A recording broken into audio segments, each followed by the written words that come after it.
Yo, what's up? Fair use, fair use.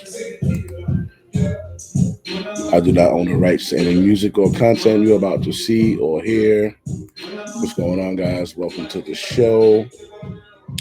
Uh, yeah, we got a good show for you today. We got a few clips rolled up. I need you to pay close attention. I always say you can fast forward to the good part, or you can listen to the monologue, learn a little something. So today's stream basically is to kind of clear up some more of the things that this idiot Dr. Umar was talking about. Like I still get pissed off watching the stream, and there's still people just still speaking on the stream. You got women speaking on the stream now. Now the women are chiming in, and that's good. You need women to speak up and show a voice for women on certain topics, not just on hating men. You need the women to chime in that love their black men or love men. Period. Have love for men. Period. You guys just can't sit back and watch these fucking scallywags come up there and trash men. Uh, you have to do what you are doing now and remain active on it. You got to be on these bitches' ass, man. For every negative thing they put out in the fucking world, you need to put out two positive things. For every negative thing they put out about black women, I'll put out two positive things about black women. And that's how we just gonna move it, man. There's a small percentage of men that are giving the majority of men a bad name. Such a small percentage. And there's a large percentage of black women putting out um, you know, hate and all that shit about men. And excuse me, the good men are just like, first of all, 33% of them ain't even in the topic because they're married with kids. You know what I'm saying? And 54% of them are freaking single with no kids. So there's a real small, tiny percentage of the niggas that they're talking about. You know. Um, so today I want to show you this. This is important. I want you to see how. Pause for a second. I want you to see how the media portrays women now. Pay close attention, right? You black women, you guys are starting to get the black man treatment. That treatment sucks, but you're about to get the black man treatment because of the way a certain percentage of black women conduct themselves. They conduct themselves like wild animals, and they're making it bad for everybody. They're making their own men leave, date out.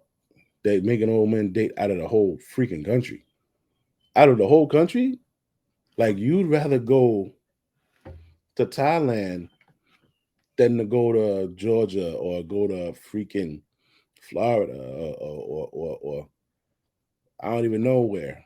You'd rather go all the way over there. That's crazy. That means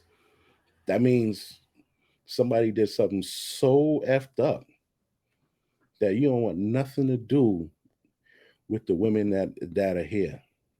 You don't want them to grow up the same way. You don't want them to have the same type of culture. You don't want them to listen to the same influential music or see the same influential thoughts on TV. You don't want them to see none of that. That's because that's actually what the hell happened, man. They don't want nobody involved with this fucking Western world, but black American culture. And now with the women becoming more masculine and just doing more dumb shit, more crimes, more just heinous shit, you starting to be looked at as how black men were looked at. Take a look at this. That's what we're gonna start off with. So in this article right here, you're gonna see. Let me see how does this look. All right, pay attention. Pay attention to how they depict this lady. Story, Elizabeth. Yeah, Natalie, that mom who's accused of giving those shoot-to-kill orders is now being held on $3 million bail. Parts of that shooting were actually captured on this restaurant's surveillance video, which helped the witnesses identify the suspects to police. So this all happened Sunday night, police tell us, just after 11 o'clock, about 11:05 p.m. 35-year-old Carlisha Hood and her 14-year-old son arrived at the Maxwell Street restaurant on South Halstead at 117th. Hood went in for food. Her son waited in the car. Prosecutors say that's when she began arguing with this man, 32-year-old Jeremy Brown, who was also inside ordering food at the time. Hood began texting her son, who appeared in the doorway, hands in his pockets. A fight became physical between Hood and the victim. The victim was able to punch the woman once. That's when prosecutors say the boy pulled out a gun, fired a single shot to the victim's back, followed him outside, kept firing, striking him fatally twice in the back. Once outside of the restaurant, while the co-defendant was still shooting at the victim, the defendant instructed her son, the co-defendant, to continue to shoot and kill the victim. Once the co-defendant finished shooting the victim, the defendant turned her focus towards witness one. She began pointing at witness one and instructing her son to shoot her. They even giving y'all a mean mug shot the way they give us. Prosecutors say the Hood even tried to get the gun from her son, but he pushed her away. No shots were fired at that witness, who is also the victim's girlfriend. Both mother and son facing murder charges. She's also charged with contributing to the delinquency of a minor. The teen boy also facing unlawful use and possession of a firearm. Both, we're told, did surrender themselves to police yesterday. We're also told that Hood, the woman charged in this, the mom charged in this, also had a FOID card herself and was licensed to conceal carry. Reporting live, Elizabeth. Okay, so you heard that. Especially the part where the woman says the victim was able to get a punch off. The victim was able to get a punch off. Now we're going to see the actual video. I'm gonna minimize myself. Give me a second, because I want you to see this shit up close. I want you to see this shit up close. Look at how they treating y'all now.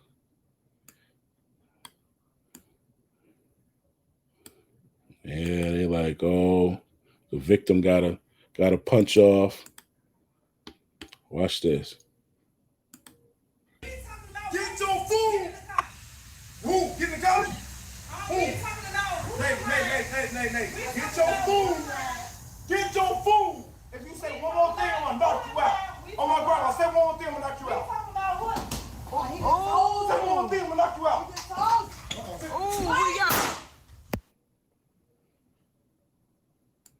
Just watch that one more time. Get your food. Who? Get the gun. Who? Nay. Get your food. Get your food. If you say one more thing, I'm gonna knock you out. Oh my God, I said one more thing, I'm gonna knock you out.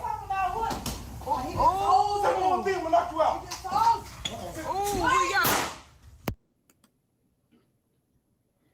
Now,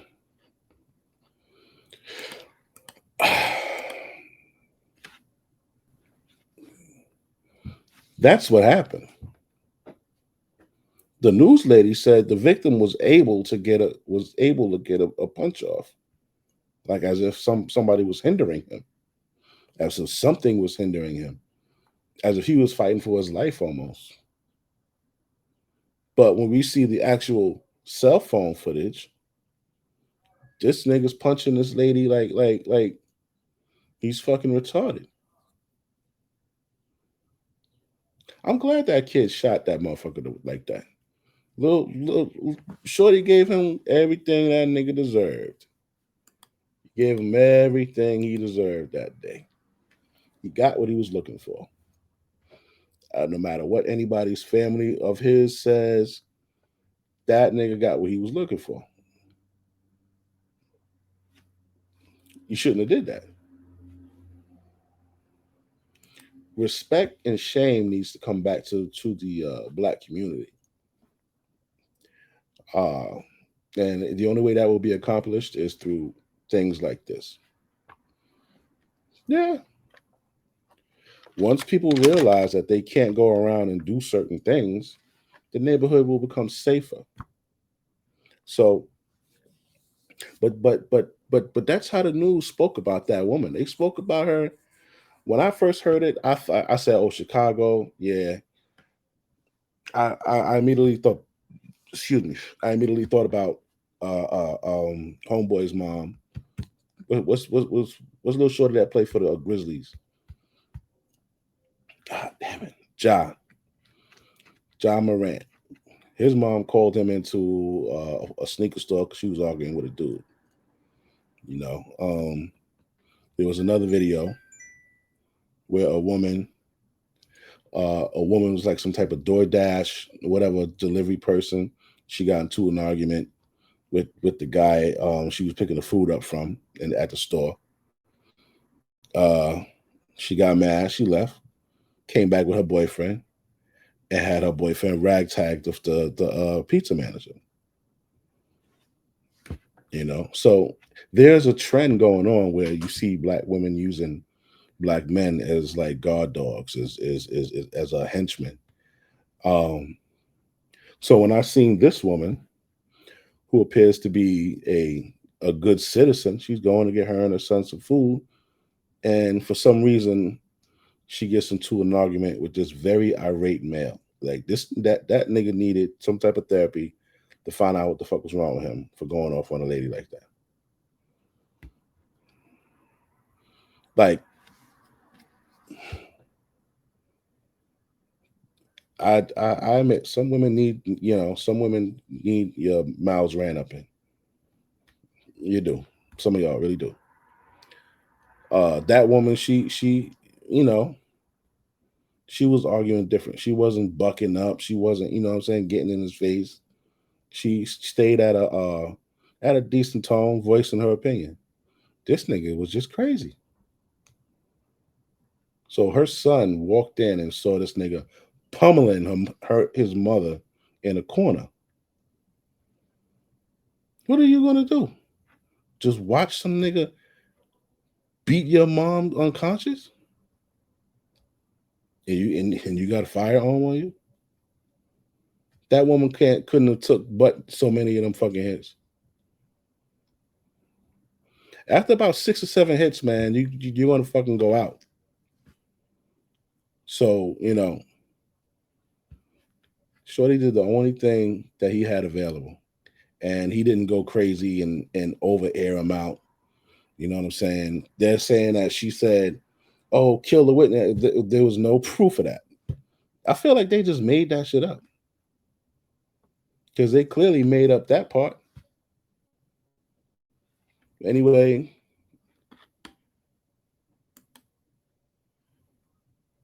they dropped all charges. They dropped all charges, all of them. So, they're free. Thank God. All right, now we're going to get to the next portion of the stream. Now, my dear women, this is what we got to talk about. There's some things going on with you guys that you don't know about, and you think it's okay because you got assholes pandering to you. You got people telling you that you're a queen. You got people telling you that everything you go through is the fault of a black man. You got people telling you all kind of shit just because they're insecure and they need validation from you, and of course your money, because women are the biggest consumers on this planet. So this little mental illness that some of you have developed is being fed and is growing like a tumor, and it's affecting everyone around you, and you don't really know what it is. It's two things. It's one of women's American women's favorite term, narcissist, and the second one is histrionic personality disorder. Histrionic personality disorder and narcissism. Those are what our Black women are suffering from. And it's being fed by idiots like Dr. Umar, the Derek Jackson, that stupid motherfucker on that other show. I don't even know his fucking name, and I forgot the name of the show. But these guys that are yelling and screaming and telling you that you're right and the man is wrong and you this, you that, they're swindling you, man. They're swindling you, and you pretty much know that they're swindling you. You just don't want to know that, you know, you've been behaving like a piece of shit person. But we're going to get into it. Without further ado, shout out to MTR. I like how he says that. Let's go ahead and get on into this so we can see what's going on. All right. Where we at? That's not the one. Okay. Shout out to my man right here.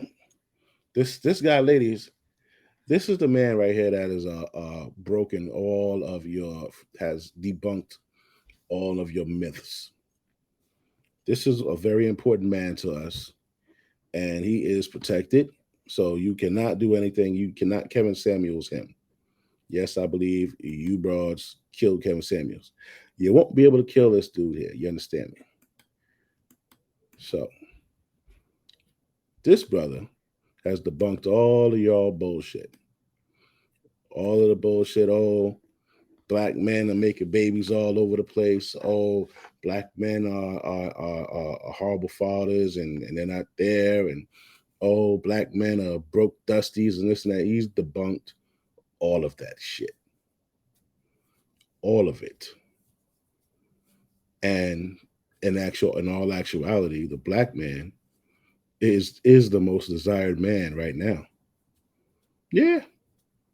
Most swag, the most handsome, most improved, and yeah, doing their thing. I'm not going to go into the stats because I'm actually fucking tired of going into the stats. I think I'm going to just make a banner and post it at the bottom, so every time we watch it, we can just see the stats, man. But yeah, I'm very proud of this. Very proud of this gentleman. And we're gonna play his shit. Hold on, yo, YouTube, fair use doctrine. That is not on the rights to any music or content. You're about to see it here. Relax. All right, let's get into it. Narcissist and narcissistic personality disorder conversation. I found another educated Black woman to explain this to us, and I'm gonna let her explain it to you. And I want you to see the faces on the panel from the Black women when she starts.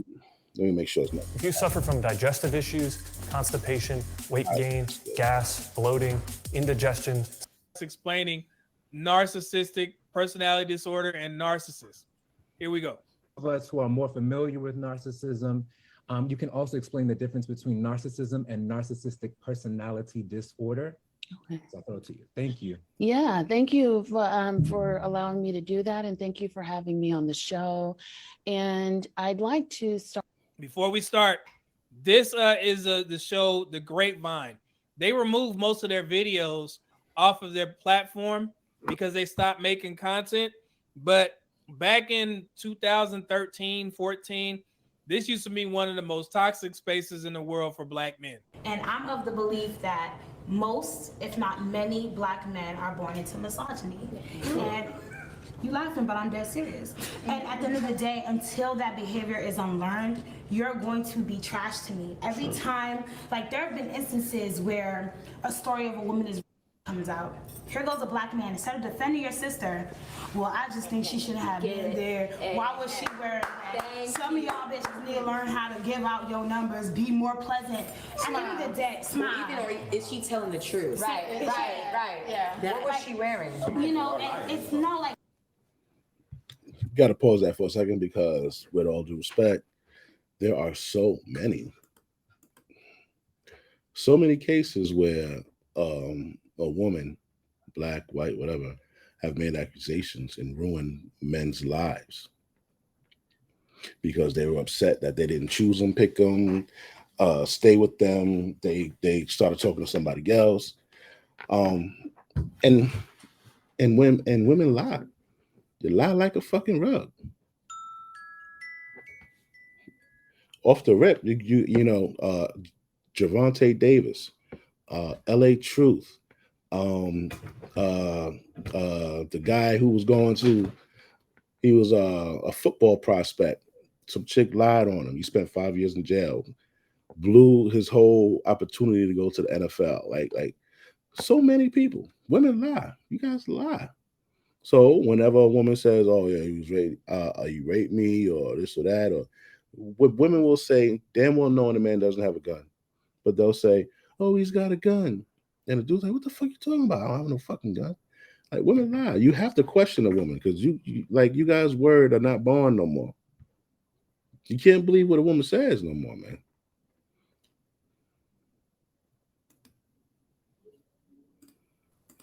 And there are things like that. Like if I'm walking down the street, you don't know what I'm going through that day. I'm a family member might have died. I might have been slapped by somebody, and you just see me. You should smile more, baby. Excuse me, sir. You are trash. Get out my face. I really think that I don't bash men saying that y'all. So the man has to be trash because he's encouraging you to have a better day. He's encouraging you to smile. When you smile, smiling makes you feel good. You know, like when you're out there and you see somebody, their face all twisted up, you attempt to make them laugh. You attempt to, bring a little joy into their life. Men used to say, "Come on, baby, you're too pretty. You're too pretty for your face to be like that." That's a way of them trying to, make you smile, trying to give you a reason to smile. That's the way of them trying to give you a compliment. Not everybody's going to do it right. Not everybody's fucking Casanova with it. But that's just them attempting to give you a better day. And that chick is her reaction is to tell them, "Oh, you're trash." Like those are the type of women that I love to go back and forth with and break down their lives and make them feel like shit. Yeah. Y'all ain't shit because y'all really aren't shit. Which is why when we talk about like, oh, woman ain't shit either, absolutely, there's nobody that is free from fuckery. Like everybody has their own version of it. However, because power leans towards men, the way that men act has an effect on our society. And if we cannot hold men accountable, and we could talk and we try to distract by saying that women ain't shit, you don't fix anything. All you do is distract away from the situation of how you behave and how you act, because you know that if you have to give that up, that means you don't have a power that you think you deserve. So the response of, well, we're all trash, so why are you putting this on us? I think it's problematic because what it does is it diminishes and it silences the lived experiences of women, of oppression towards women. And no, it doesn't make sense to say we're all trash because women cannot systematically oppress men. So actually, no, women are. Here go the stupid shit that broads say. Women cannot systematically oppress men. False allegations of rape, false allegations of domestic violence, divorce accompanied with alimony, child support, uh, in a marriage. In a relationship, you sleep with the nigga raw, you get pregnant, you keep the baby, you put them on child support. Those are ways of oppression. Women who don't even need the child support will put a man on child support because they're angry. You don't even need it. Of course, a man is supposed to contribute and take care, but the fact that doing this is going to put him in a financial bind and bring his quality of life down, you're all for it. So that is a form of oppression. Using the police is a form of systematic oppression. The Black woman is a systematic oppression, if you want to be real about it. Are not trash. Actually, no, women are not trash. Actually, no, women are not trash. And I don't fully understand why men continue to take the men are trash sentiment so personally. What? And I don't fully understand why men continue to take the men are trash sentiment so personally. I'm out. So she says, I don't understand why they take it personally. But you just said that women aren't trash. So what, like, how come you want to make sure everybody knows women aren't trash? And you're like, well, I don't know why they take it so personally. That's stupid, man. Oh man, that nigga's tripping. They hated Black men on this platform. So Yeah, for her, good. this educated Black woman, mental health professional, for her to come on here and say what she's about to say, they were pissed off. So let's continue. Start out by explaining narcissistic personality disorder is extremely rare and should be diagnosed by a licensed clinical mental health professional. Did you hear what she said? It's extremely rare. And in order to be diagnosed with narcissistic personality disorder, that a person must have at least 5 of the 9 characteristic traits. One of the things they must have 5 of the 9 characteristic traits to be identified correctly as narcissist. That should also be. But a dude could tell this girl, yo, I don't want you to wear that to the club, and she's gonna say he's narcissistic. Stupid shit like that. Be noted is that with narcissistic personality disorder, it's a characterological disorder, which means that it's across all works of life. So it's going to show up in work, it's going to show up in your personal life, it's going to show up at school, it's going to be consistent everywhere that person goes, where they're going to have an exaggerated sense of self-importance, entitlement. Look. So basically what she's saying is that if somebody is really diagnosed with NPD, it's not just going to show up in relationships, specifically with Black women. It's going to show up in all walks of their life. Just because a man ghosted you, that doesn't mean that he's a narcissist. Let's continue. She pissed. They're going to be preoccupied with thoughts of success, power, beauty, want excessive admiration from others, and believing that they are special or unique, that no one else can identify with them. And again, the hallmark, of course, is the lack of empathy, being envious of others, showing up as arrogant, and also. That's the whole Black woman race. That's all y'all, bro.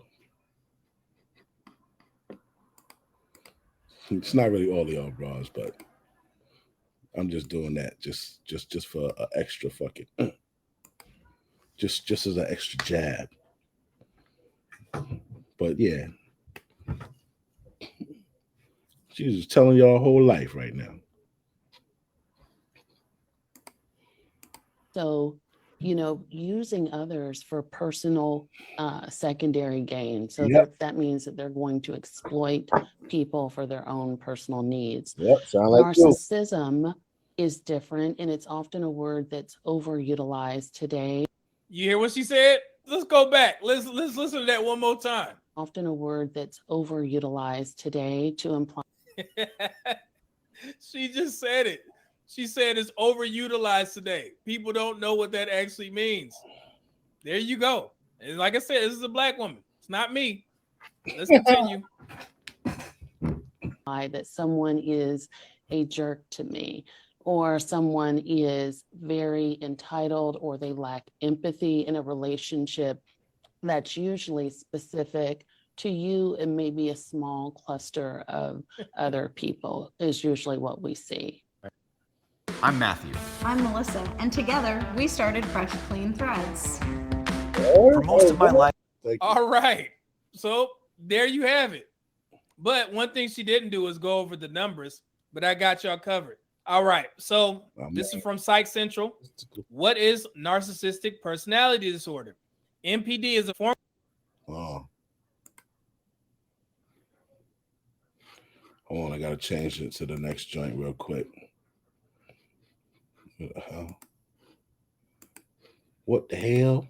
What the hell? Hated black men on this platform. So for her, this educated black woman, mental health professional, for her to come on here and say what she's about to say, they were pissed off. So let's continue. What? There you go. Damn it. My bad. Here we go. This is what I was trying to find. All right. Let me blow it up for you. These are the 9 traits to NPD. So in order to be diagnosed with NPD, you need to have 5 of these present, right? So here we go. Somebody mentioned, who was in the comments? The grandiose, there you go, exaggerated sense of self-worth, dreaming and fantasizing of success without any movement towards it, wholeheartedly believes they are unique. Sounds familiar, right? And I got something else for you. And overwhelmingly need to be admired. That's admiration. And then entitlement, expects favorable treatment. Some of these sound familiar to a group of people that we know. 6 is exploitative, will manipulate and take advantage of others. Lack of empathy, uncaring for the feelings of others. 8, envious, believes people are envious of them. 9, domineering, can come across as very arrogant. So these are the actual numbers. This is from September 2022. Experts estimate that up to 5% of people have this personality disorder. And they're talking about NPD. Research has shown that men tend to have a disorder more commonly than women, with one study showing 7.7% of males in the general population are narcissists compared to 4.8%. But the overarching number that we should be focused on is 5% of the population. So if you hear women out there on these podcasts and on, these platforms stating that every man that they've dated in their past was a narcissist, that's amazing. That these women were able to encounter so many narcissists. Not only that, when you realize that there are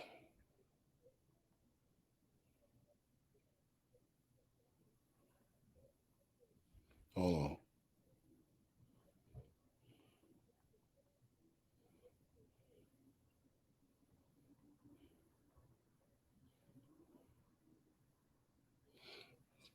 There's 44 million black people in America. There's only 19 million black men.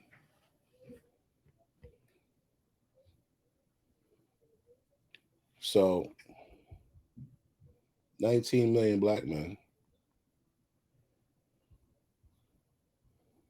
minus 7%. 19 million black men minus 7% is 1,330,000. Right? Now you take that 25 million, you subtract that 25 million minus 5%. 1,250,000. Just about even. So we got the same amount of narcissistic motherfuckers. But you guys got some other shit with you that only affect you. All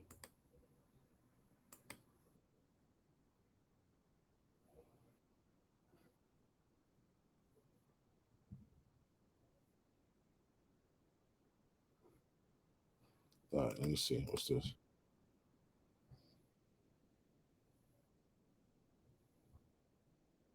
Oh, yeah, this is going to be good. This is good right here. This shit describes you. I think these numbers are off because this describes damn near every single black fucking woman. Top 15. Top 15 traits you crazy bros. Female narcissistic traits are, luckily you have me here to explain them to you. Break it down. Number one, let me know if this sounds familiar. Number one, being self-centered or self-absorbed. Who that sound like? Number two, never admitting fault. That's 100% of you. Lack of accountability. 102%. Who does that sound like in these spaces? 102%. If you're looking for a reliable, professional, and affordable HVAC service, well, it's the Big Pig song. On phonics. Yo, Kimber Reed, a 30-day guarantee. Got him hooked on phonics. 5 millisecond. What gender does that sound like? I don't know. You guys tell me. Female gender, baby. Number three, pettiness and inability to see the bigger picture. Delusion. Number four, obsession with social status. Oh my goodness. Yeah. Does that sound like social media? Which is number five, addicted to social media. Yep. So when these bros, you know, you can't take one of you bros out without you taking pictures of the fucking meal. Like, you know, like that shit is annoying as fuck, man. these new numbers for narcissists and NPD come out, you can definitely see a change. Number six, exploitative of others. Number seven, being overly vain. Selfies. This is funny. Number eight, using sex appeal to coerce. OnlyFans. Wow. Number nine, seeming insecure, shy, or reserved. That's a one-off. I'll give him that. Number 10, sensitive and reactive. Number 11, highly dependency or neediness. No, this is funny. Y'all go flip out when you hear this one. Number 12, playing the victim card. Yep. Woo. Bro, just did. Number 13, passive aggressive and manipulative. Woman, whole woman. 14, bullying or being a mean girl. Wow. Sheesh.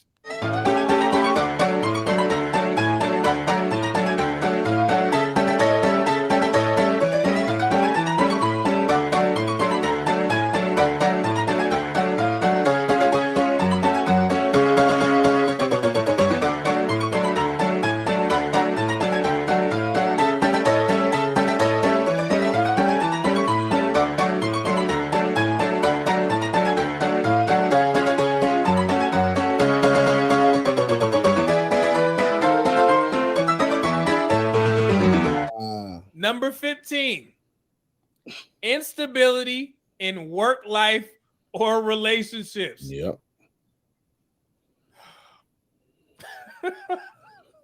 That's you. I hate to laugh, you, but that's your sister. I'm not even gonna say who that reminds me of, but bros you hang out I'm pretty sure we get the picture, right? You know somebody that got all. Lord have mercy. So only 5% of the population is diagnosed with NPD, and 7.7% of men have NPD. 75. And I'm gonna tell you like this: The majority of that is, I'm pretty sure, is not black men. All right. No. So let's move forward. The Quiet Storm said, I call that batting 1,000. My goodness. Okay. Y'all know I had a great time reading that. That's my all.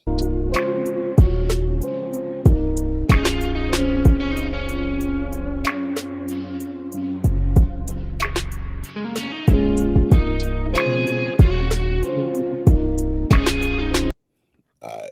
What else I got for you? So this is what you guys really have to. But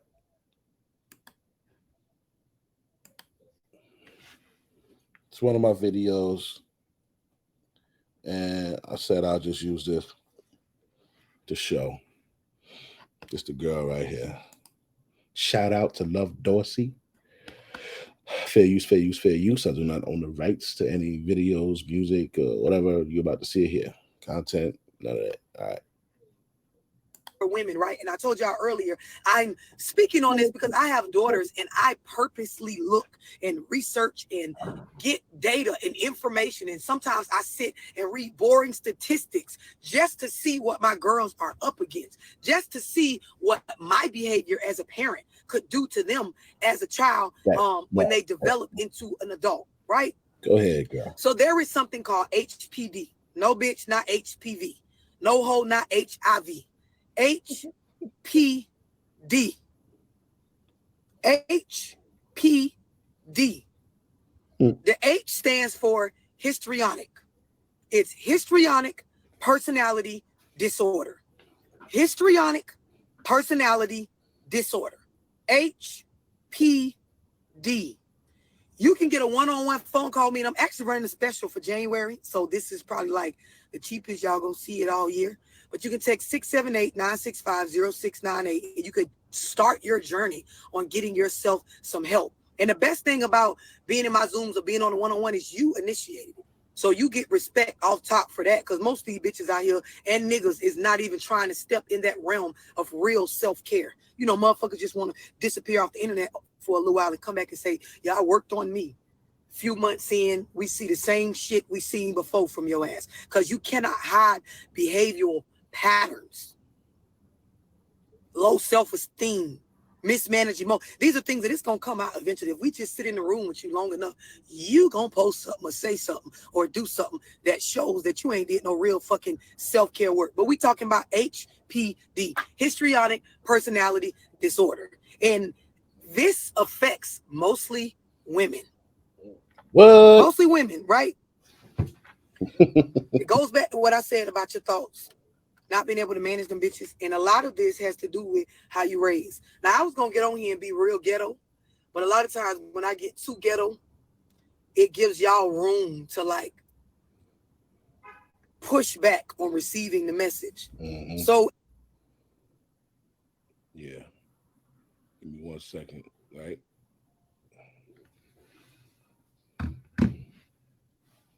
Check this out. This what old girl talking about right here. Look at me. I pulled the shit up for you. Matter of fact, let me pause that. Uncomfortable when not the center of attention. Yeah. Seductive or provocative behavior. Yo, any chick that, any one of you bros that got OnlyFans, definitely something wrong with you in your head. You're showing your pussy on the internet and selling it for $3.99, $9.99, $19.99, $29, $49.99, whatever you're selling it for. You're selling pictures of you getting fucked. You're selling pictures or videos of you doing all kind of shit, degrading, and you're selling it. You're like a virtual prostitute. That's not normal. You should have some type of shame, some type of pride that's gonna be like, nah, I'm not gonna do that. Like, and then you want a motherfucker to accept you for who you are. No. Motherfuckers have seen your everything about you for less than a Happy Meal. What's next? Shifting and shallow emotions. One minute you're feeling a nigga, the next minute you're not. Uses appearance to draw attention. Yeah, you want to wear as little as you fucking possibly can. Impressionistic and vague speech. You do stupid quotes. You say you say stupid shit over and over again. Instead of answering a fucking direct question with a direct answer, you go and you just say dumb shit. Dramatic or exaggerated emotions. Something could be little, and you'll hear these dumb bras like, "Oh my god, oh my god," like that. Yeah, like you bitches are retarded. This is what it's telling you. Suggestible, easily influenced by others.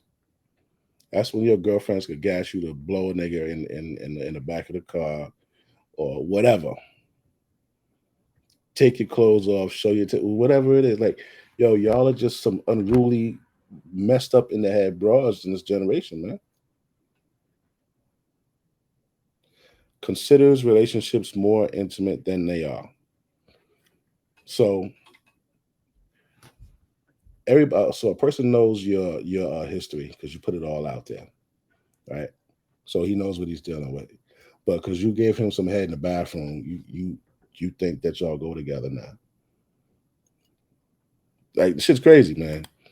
Histrionic personality disorder symptoms. Uncomfortable when not centered. That down how that displays in the fucking hood.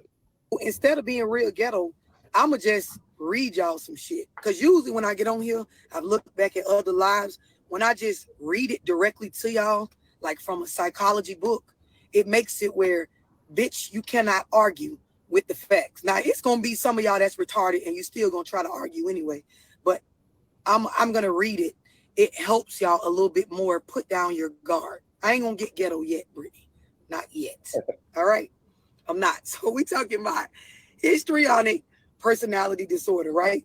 And it's a mental health condition. It's marked by unstable emotions. Got to follow along, right? Some of y'all need to write this down. It's marked by unstable emotions, distorted self-image, an overwhelming desire to be noticed. I'm going to say that again. We're talking about histrionic personality disorder. I'm teaching y'all right now. So just receive the information. And like I said, y'all usually listen, right? When I be reading instead of getting ghetto first. So I'm going to get ghetto last. But I'm going to read to you guys, right? Histrionic personality disorder, HPD. It's a mental health condition marked by unstable emotions and a distorted self-image and an overwhelming desire to be noticed. People with HPD often behave dramatically and inappropriately to get attention. Just let that settle. Breathe. Trigger warning. It gets more and more personal. And just let it settle. And again, I'm going to repeat. This affects mostly women. Just breathe. Because I know y'all usually want everything to be a nigga fault. Or they'll say, well, men do it too. This is a woman's thing. And we see it prevalent in the summer. Oh, it's always the female's fault. But this is a... Hey, just to quickly throw out there, I'm sorry. Look, she been talking about, like in defense of men. Their self-esteem depends on the approval of others and doesn't come from a true feeling of self-worth. They have an overwhelming desire to be noticed and often behave dramatically or inappropriately to get attention. People with this disorder often don't realize their behavior and way of thinking may be problematic. Ooh, message. Breathe. Breathe. Breathe. So this is a part of, if you study psychology, you understand this is a part of like cluster B personality disorders, which involve dramatic and erratic behavior, however you want to say it, right? And again, it affects mostly women. Hence, when I be talking about managing your emotions, right? So women and people assign female at birth, because you know we in a day and time where you know everybody is choosing their gender or what they identify as. Women and people assigned we about to go there. Female at birth are more commonly diagnosed with HPD than men and people that are assigned male at birth. You on the same page with that? On the same page. Same page, mama. Let it rock. Now, me personally, just a side note, my opinion, this is very underdiagnosed, right? Because most people with this type of disorder don't seek help based on this type of disorder. They eventually go get help when they get very depressed or when they're extremely stressed. So by the time they go seek help, depression and stress is being treated with medication or therapy, right? And I'm gonna keep going because I'm trying to help y'all, right? It says the main feature of histrionic personality disorder is displaying excessive, superficial emotion and sexuality to draw attention to yourself, right? So now, a person with histrionic personality disorder may feel underappreciated or depressed when they're not the center of attention, have rapidly shifting, shallow emotions. They're dramatic and extremely emotionally expressive, even to the point of embarrassing friends and family in public. Yeah, that's have a larger than life. You know who that sound like? You know who that sound like? That sound like fucking Jada Pinkett. B. Side note, you know how some of y'all, you be done fuck with a nigga or you be done fuck with a bitch, or some of y'all, you wake up and you decide I'm gay now and you doing all this sexual stuff, and then later on, the stud you done went and tried to be in a relationship with come back heartbroken because you really this wasn't your sexual preference. It was some sexual shit based on you having HPD, you sexually provocative, you around here doing shit with people that you're not actually sexually attracted to, but for the sake of attention, you will go gay, straight, fucking bi, whatever the fuck it takes to stay the center of attention. So a lot of y'all, when the math ain't mathing with niggas, you'll go try to make the math with bitches. And when that don't work, you will go try to make the math with somebody else. Who knows? Wow. Quick pause. Take a look at this. Wow. That's crazy.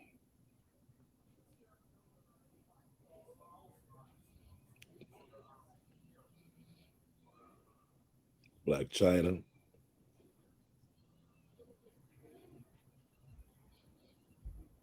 Nikki.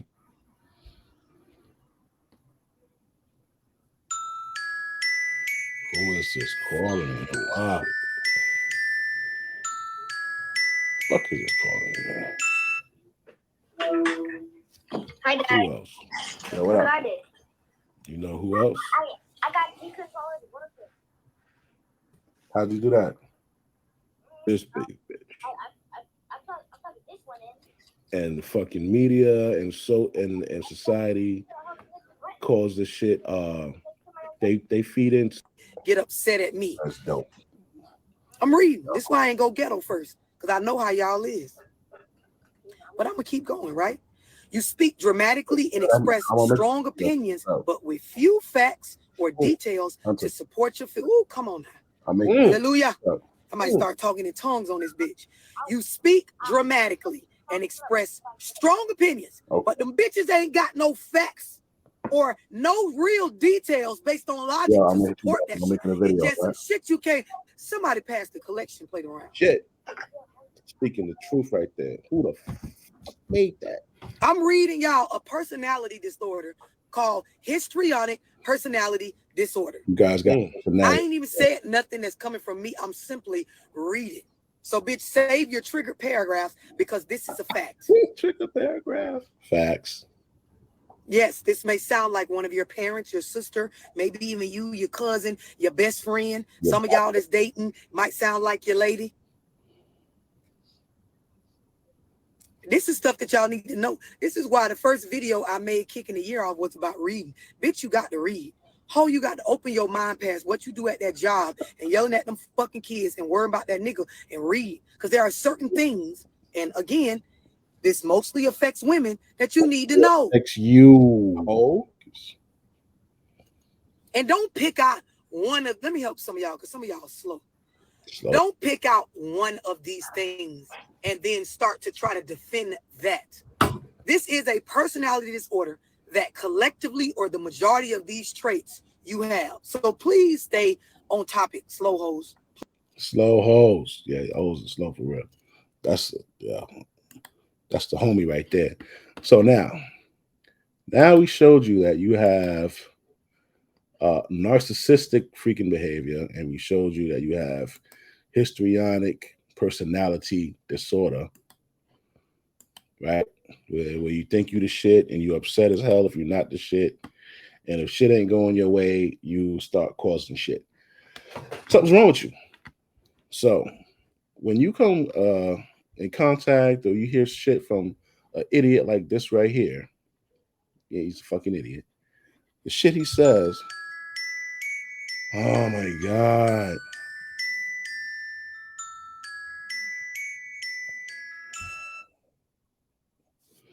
When you hear shit like this coming from this idiot right here, all he does is just feed into your damn psychological issues. She would not have a Pookie. God. Are you looking to establish your Commercial. business using an address other than your home? Wish you had. Shut up. Wow. If we're going to be men, the first thing we got to do is take responsibility for why our women feel the way they feel. Now, you can't take responsibility for why somebody feels the way that they feel, man. Because only you control your fucking emotions. You know, if a person before me, which is something that you women do all the time, you'll say, well, that wasn't me. That was before me. Like you have to come to me healed, right? So if a person before me did some shit to you, why the hell am I being held responsible for it? Why is somebody being held responsible for it 5 years later what some nigga did 5 years earlier? I can hear that. I'm not saying that they're right to disrespect, because even if a woman disrespects me, right, that still don't give me a right to disrespect her, because she's still the queen of the community, even if she's not acting like it. Now, this is the type of shit that I'm talking about. That shit right there. That's the most asinine thing I've ever heard a grown man say. It's retarded. Even women don't fucking agree with that. Well, women that don't have that narcissistic, histrionic shit. But I'm not gonna. So you're gonna disrespect me, and I'm gonna take it, and I'm not gonna disrespect you back because you are the queen of the community. Is this nigga smoking? This is just him pandering to the most, like to the fucking 10th power to a woman. Like, well, no matter what you do, a man shouldn't say anything back. A man should. Do you see what's going on in the world now? Because men aren't saying shit back to women. They actually think you bitches actually think you could beat a man. You're 5 foot nothing. You're 5 foot 220 pounds, jumping up in a fucking man's face. First of all, you can't move that fucking fast. Your knees are bad, and you're a fucking woman. But you'll hop up in a nigga face, throw a drink at him, or whatever the hell you do, and then you expect him not to do nothing. That's why I laugh when these niggas be putting these bitches on their ass. Knock them the fuck down. Let them know. Listen, you cannot be fucking bucking up to a man because he's not giving you your way. You cannot put your hands on somebody because you don't like what they say. And women are quick to try to put their hands on a man, quick to jump up in their face. More of you bitches need to get knocked out. They say protect the black woman. More of you bitches need to get knocked out so y'all can fall the fuck back. Oh, I know that's going to get them riled up. I'm going to give it that respect. But when I hear brothers talk like this discourse we having now, we act like we don't understand. No, There's reasons for that shit. I do understand. Women are so valuable. You get what I'm saying? Like, I think women. This is just him trying to not be confrontational. This is just him trying not. Women are not fucking valuable, bro. They're really not. Value comes in the form of an asset. A woman is not really an asset. The only way a woman's an asset is if you've created something great for yourself financially, socially, and you need some heirs. You need a son. You need the people that look up to you and pay you. You want them to look up and pay your son. Your son gets or daughter gets an easier life because of the hard work you put in, and you want to see that. Other than that, a woman has no value to you, bro. They're not valuable. They cost you mentally, physically, emotionally, financially. They deplete you. They do. And men understand that. Like, we know what we're getting into when we're pursuing one of you. We understand that we have to basically be your second father. I mean, that's what we are. Like, call a spade a spade. We're actually your fucking father, your second father. If he's still around, your biological father passes you off. He walks you down the aisle to the next man and hands you off. And this next man is to pick up where he's left off, which was protecting you, making sure you eat, making sure you have clothes on your back, making sure you have a roof over your head. So you just go from one father to one that you have sex with. Like you guys don't understand it. You don't look at it like it, but you guys are freeloaders.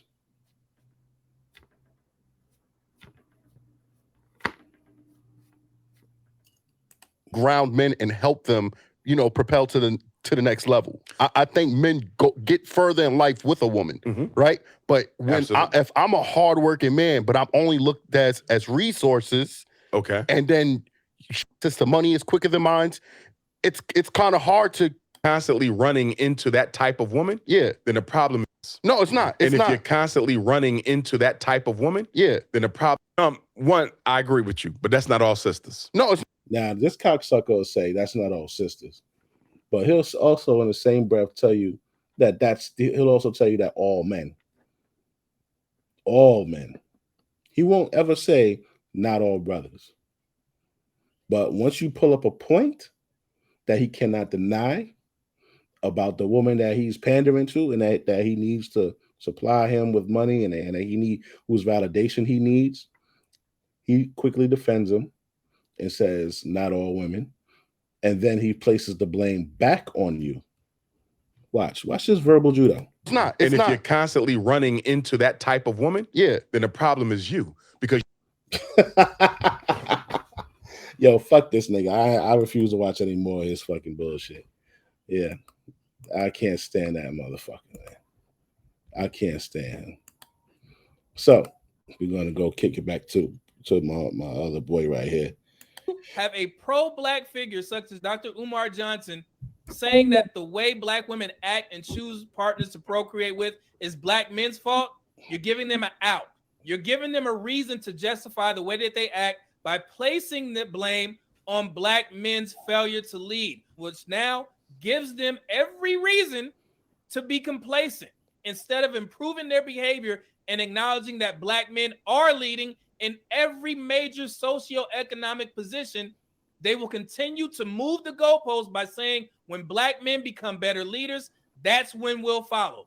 Let's say that in a couple years, every black man makes $100,000 a year.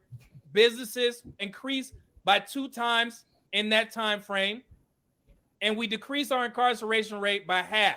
Will black women as a whole immediately believe and begin to follow?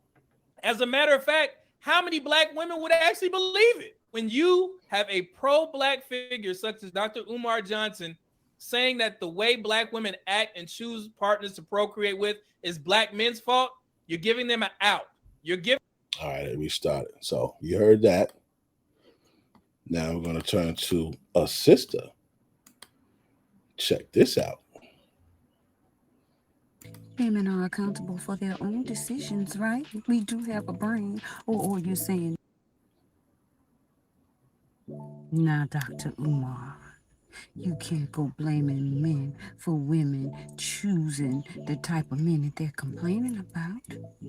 Women are accountable for their own decisions, right? We do have a brain. Or you're saying that we're just that slow, that we're out there just picking those men and having babies and then picking another one and having another baby and then picking another one. That's exactly what he's saying, Mama.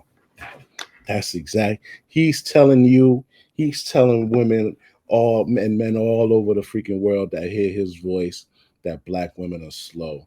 He's telling them that they've been holding it down, that your man left you 50 years ago, and your in all the generation after that they just can't get right, man. Ever since the men left you 50 years ago, y'all haven't been fucking smart. You can't survive without your men. So you have no idea how to choose a man. You have no idea not to have children in the ghetto, because that means you're going to raise them in the ghetto. You have no idea not to have children by multiple men, because later on it's just going to bring problems and depression to your children. And when you have children with no man in the house, 80% of them end up in fucking jail. But even though you've seen this for the last 50 years, you just can't help but just complete the cycle. That is what he's telling people when he fucking panders. When he panders to you and he tells you everything you do, everything that you do that's wrong is a black man's fault. That's why you can't listen to this motherfucker. Now, see, she's smart. She's able to listen to his fucking speech and be like, what is this nigga talking about? But a lot of you are fucking slow, and you even want to hear it, so you won't feel ashamed. You know, you'll feel like you need help. You'll be in victim mode instead of, you know what, man, let me just stop fucking these niggas raw. And let me use my next tax return to get out of this fucking hood. You won't do that. You won't do that, man. But thank God for women like this. Women like this give me hope on our sisters. The fact that her mind is correct shows me that she is in line with her holy self. And she's just so attractive, and it makes you want her because she's so freaking smart.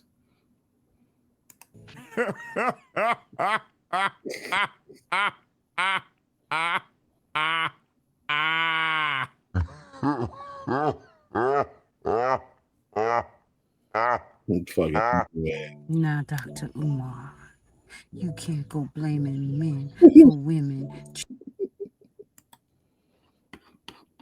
Oh, but wait, we got another smart sister that caught on to Umar's stupid shit.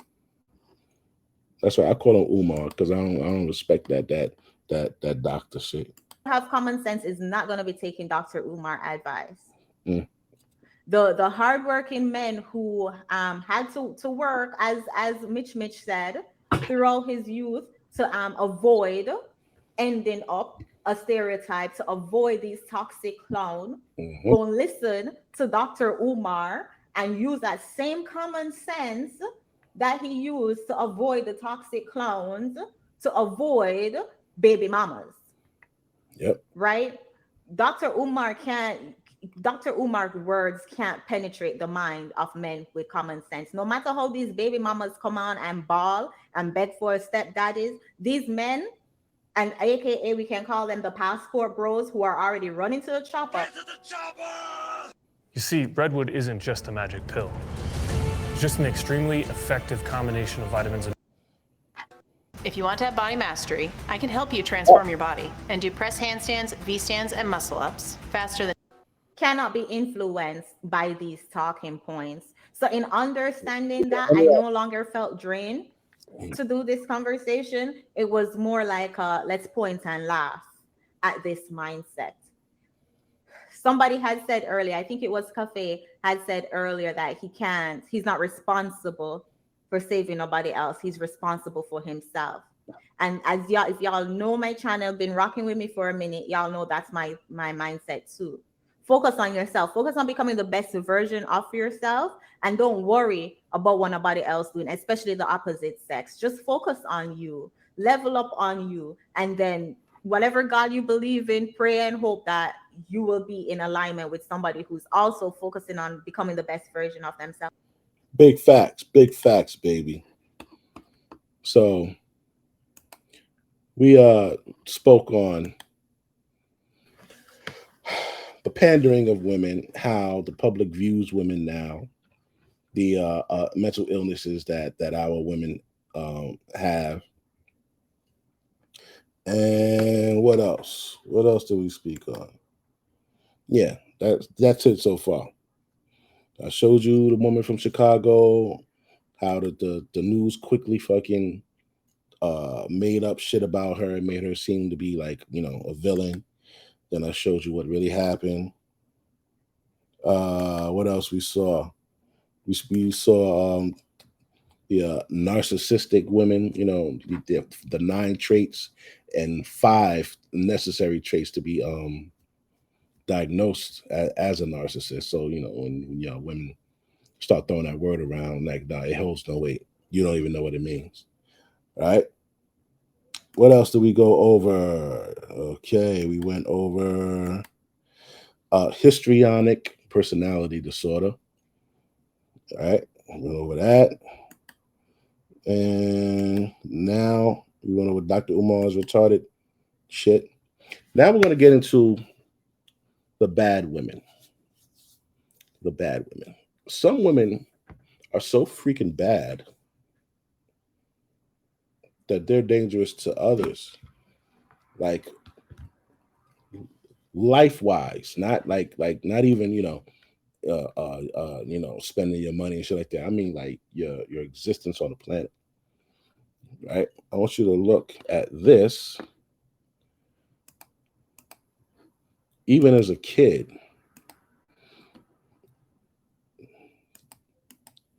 women are evil. Listen to this shit. Today in a Prince George's County courtroom, we learned the attack was allegedly orchestrated by an 8th grade girl who's accused of texting the attackers before they rushed the bus to let them know the victim was seated and the last rider left. The 14-year-old girl was arrested over the weekend and charged as an adult with attempted murder. Tense bailiffs in the courtroom watched to keep family members separated. The suspect's family begged for the girl to be released into home detention before trial. But arguments by attorneys revealed there are allegations of gang ties. And the victim's mother begged the judge not to let the girl go home, saying her family and the school bus driver would be terrorized that the girl could orchestrate another attack. She planned this out and she set it up to a T, the victim's mother said. Judge Byron Bariano ordered the girl held without bail in a juvenile facility, saying that home detention may keep her off the streets, but would not prevent her from planning more deadly mayhem. Prosecutor Aisha Brayboy reflected on how dangerous these suspects are alleged to be despite their young age. This case, but we hear parents say, my child's a good child, that they... Yeah, that's right. That's what you hear them say. Their child is a good child. Meanwhile, their child is out there terrorizing the fucking city. Little bastards. All right, this one is another one. This is a full-grown hyena. Like that's a hyena in training. And why I call them hyenas is because that's actually not my word. That's I think Kevin Samuels came up with that.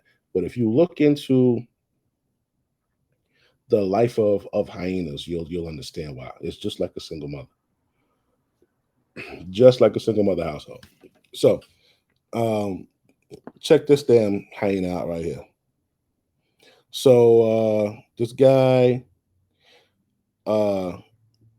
she's a DoorDasher, right? She looks horrible, but she's a DoorDasher. This is her boyfriend. And there's another DoorDasher on the line, and they shared some words. So her boyfriend hops out, of course, with a firearm, and he starts threatening the guy. The guy doesn't show any fear. And watch. It's a problem. Baby. What you gonna do? Get your shit too? You get your shit too? Rock that nigga though. What you wanna do? What you wanna do? What you wanna do, nigga? What you wanna do, nigga? Straight up. In the car.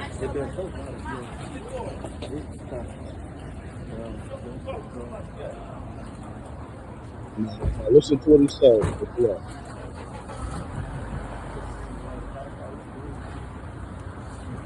Disrespect women like that again, nigga. Disrespect another woman again, nigga. Disrespect another woman like that again, nigga. So we're gonna watch it just one more time. You open this box. I talk too much, nigga.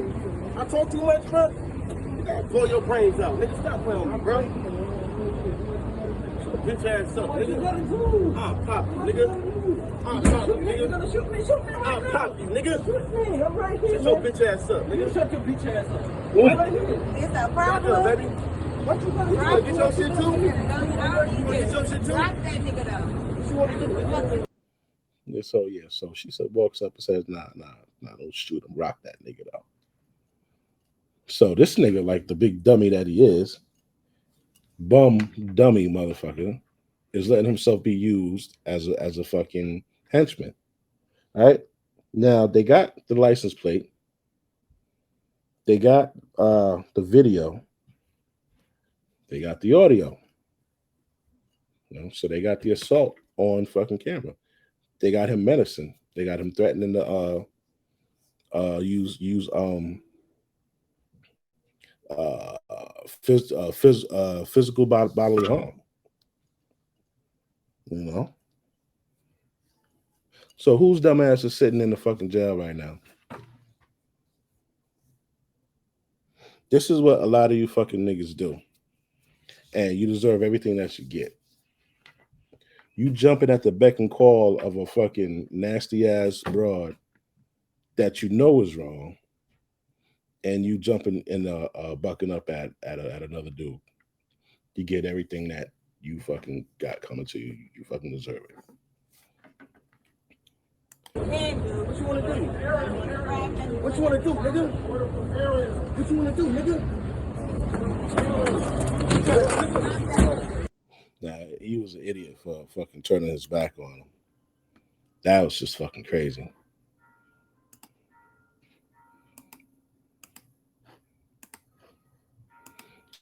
There's another joint. So here you have 3 women and you have men sitting down here in this section. So what happened here is these women just came in, you know, like freeloaders do, and just sat down in a reserved section. So when these fellas showed up, these chicks had to get the hell up and move. But of course they had a problem with that. Of course they felt like these guys were losers and wanted to use shaming tactics because they basically didn't have anywhere to go. They had to get kicked out. So let's see how they act.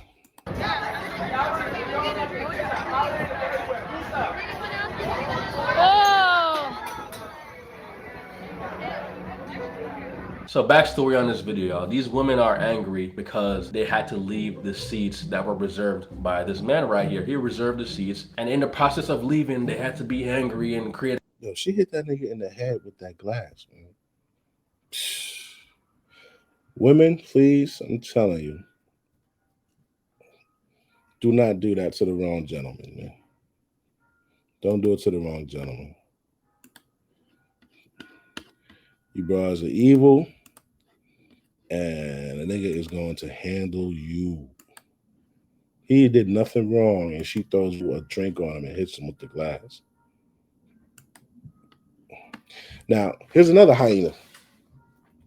This is that histrionic personality disorder shit, and narcissism all rolled in one. This broad feels like this guy should, because she didn't like the way the date ended, that he should buy food for her kid, and she doesn't even ask. She like demands. Hey, what go for? Where your kids? You already had me wait an hour and a half, so it's for my kid. For your kid? Yeah, you owe me that.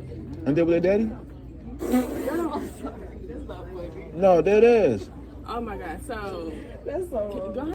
So the girl walking past heard that shit and she just bust out laughing. So now her body getting hot, her back, her shoulders, her chest is like, oh, this nigga just embarrassed me in here. Go ahead and bring another steak and some potatoes. Okay. No, don't bring no potatoes. Sesame seed. No, bring the check. I'm paying for my meal and your meal. I'm not paying for your kids' meal. No. Yes, you are. No, I'm not paying for their kids' meal. No. So you don't think you owe me after having me wait an hour and a half? I told you I owe you. I owe you one. I'll take you out Okay, again. and so you're gonna pay for my kids' food. No, I'm not doing that. Can you please go ahead and I'm not doing that. No. Hold up, beautiful. Hold on. Don't do that. Don't do that. Why you not Listen. bring two, please? What's in there, Bring Kiera? two orders. Why should I do that, Kiera? Because you sitting right here on the date. I was late to the date. I was late to the Can date. you bring 2 orders? But I'm saying, why would please? I get her kids food? Why would I get her kids some food? They with their daddy. She was right here. They daddy should be feeding them. She was waiting. You say you ordered a steak for your son. How old is he? He ate. He ate eating steak. He eating the same thing I eat. Nah, hell no. Hell no. I'm straight. I'm cool. Don't put that on my bill. Give him Don't put that on me. Make sure you put a side of A1 sauce as well. He Yo, paying for all of this today. I'm not paying for Yes, all you that. are. No, I'm not paying for all that. Yes, you are. You gonna get her fired up in here. She ain't gonna get No, I'm fired. about to go back in the kitchen. You got me messed up, dog. I'm about to tell her right now. No, for real. I'm telling her right now. No, you got me. I'm not paying for that. No, I'm not. I'm not paying for this food. I'm not paying for this. She sat here and watched Just me because I was wait an hour late. and a half for you. Just because I was late, I'm not paying for this. No, I'm not doing that. And then after that, we already at Red Lobster. You couldn't take me nowhere. I'm about to go else. back in the kitchen. I'm going back to the Took me kitchen. It's nowhere not. No, else? I'm not paying for this. I'm about to leave. Oh man, I love it. I love the smoke. I love the smoke. Woo-wee. I love this type of shit. Can't take you nowhere else. You see your attitude, your begging ass? I know you're a fucking beggar. You're a freeloader. And you got 2 kids? Why would I take you to a high profile fucking you? This is good enough for you. Red Lobster, 1990s fucking food. That's what you're good for. Yeah. Where do you think you're going? Where do you think you're going to eat? Of course, I could take you someplace better, but I eat there with better bitches. This is you. You's a double baby mama. I'm not fucking taking you nowhere expensive because you's a 2-time baby mama. This is what I'm telling you, man. You niggas keep making the same mistakes. Same mistakes. I tell you, this summer, niggas was not playing that shit. Niggas is not playing that shit. As soon as we find out you got a kid, you were never married, you got 2 kids? Nah, B. We already put you in a box. We already put you in a category off to the side. You're only eligible for dick. That's it. We ain't buying nothing for your fucking kids. We ain't even get caught up in none of that bullshit. Why? Why should we? First of all, he shouldn't even be out on a date with a chick with 2 kids. He's breaking the rules. But he kind of made it up for her by taking her to Red Lobster. That was funny. That was funny. But yeah, she trying to shame her. You could say, yeah, you could have took you someplace better. But why? Why? You bust that steak down. This nigga still got a whole shit on his plate. Her shit gone. And she drinking the shit out that wine, too. Like she ain't never had no fucking wine before. The fuck out of here. She's wilding. Bruh. Give it to her. Let's see what he gonna do. You gonna pay for my food and your food and what you ordered in here. No, listen, no, I'm straight. I've been here since I was 15. Okay, I told you I owe you one. So I mean I'll take you out again. Do something for you, but I'm not doing something for your kids. No, I ain't even met. Yo, this nigga's wilding, B. Why? Why are you even going back and forth with her? Why are you even going back and forth with her? Your I kids. want you to make sure that my kids eat too. Man, y'all see this, man? Look, I'm recording this. Look, y'all see this shit, bro? I'm recording, bro. Hey, she go back to the kitchen. Hey, yo, get her. Get her. Hey, yo. Hey, don't put that order in. Hey, don't put that order in. That made my kids. Don't put that order in. Don't put that order in. That made my kids. For real, like I'm about to. Give me my check. I want just my check with my. Know what I'm saying? I want my check. Okay, don't put them kids on my bill. Them ain't my kids. Them, you know what I'm saying? Them ain't my kids. You know what I'm saying? She's trying to put a bill on me and them ain't my kids. Hell no, bro. Okay. She's trying to put a bill on me and them ain't my kids. I'm late to the date. She's trying to make me get some food for her and her kids. What's wrong with that? What's wrong with that? It's my first date. I ain't even met the kids yet. I'm late. I gotta buy them steak. She said steak and 2 chicken tenders. What's wrong with that? Come on, y'all. Y'all ain't on my side. Ain't nobody on my side, man. I'm on your side. Hey, it's cool though. It's cool though. Whatever. It's cool though. She gonna take that shit off. She's checking that shit off. Nope, I ain't paying for your kids. Yeah, I ain't paying for your kids. Yeah, an 8-year-old and a 5-year-old. They both gonna eat good. And and you taking the bus home. I know you ain't got your own whip. You took the fucking you ain't take no Uber there, you bum ass. She took a motherfucking train or bus there. Her ass gonna take the train or a bus back. I got a big head ass son, just like your big head ass. They both gonna eat good. Look how big her head is. Her son got a big head too. I ain't feeding your big head. This nigga talking about her son now. Chill, bro. Chill. Here's another example of how women are entitled. This poor guy. Clearly, he could just fucking annihilate her, but he just, I don't know.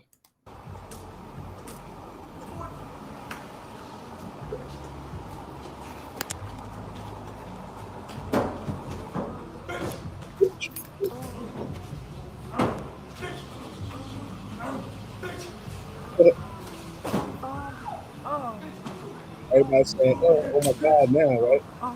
But she was going off on him. Nobody was saying shit. You're done.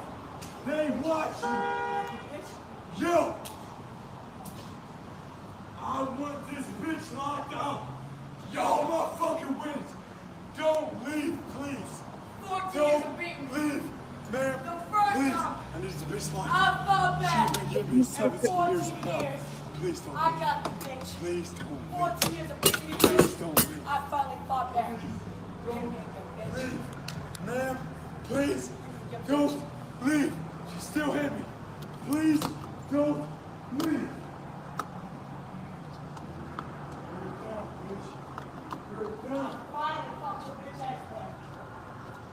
Yeah, I don't believe that shit.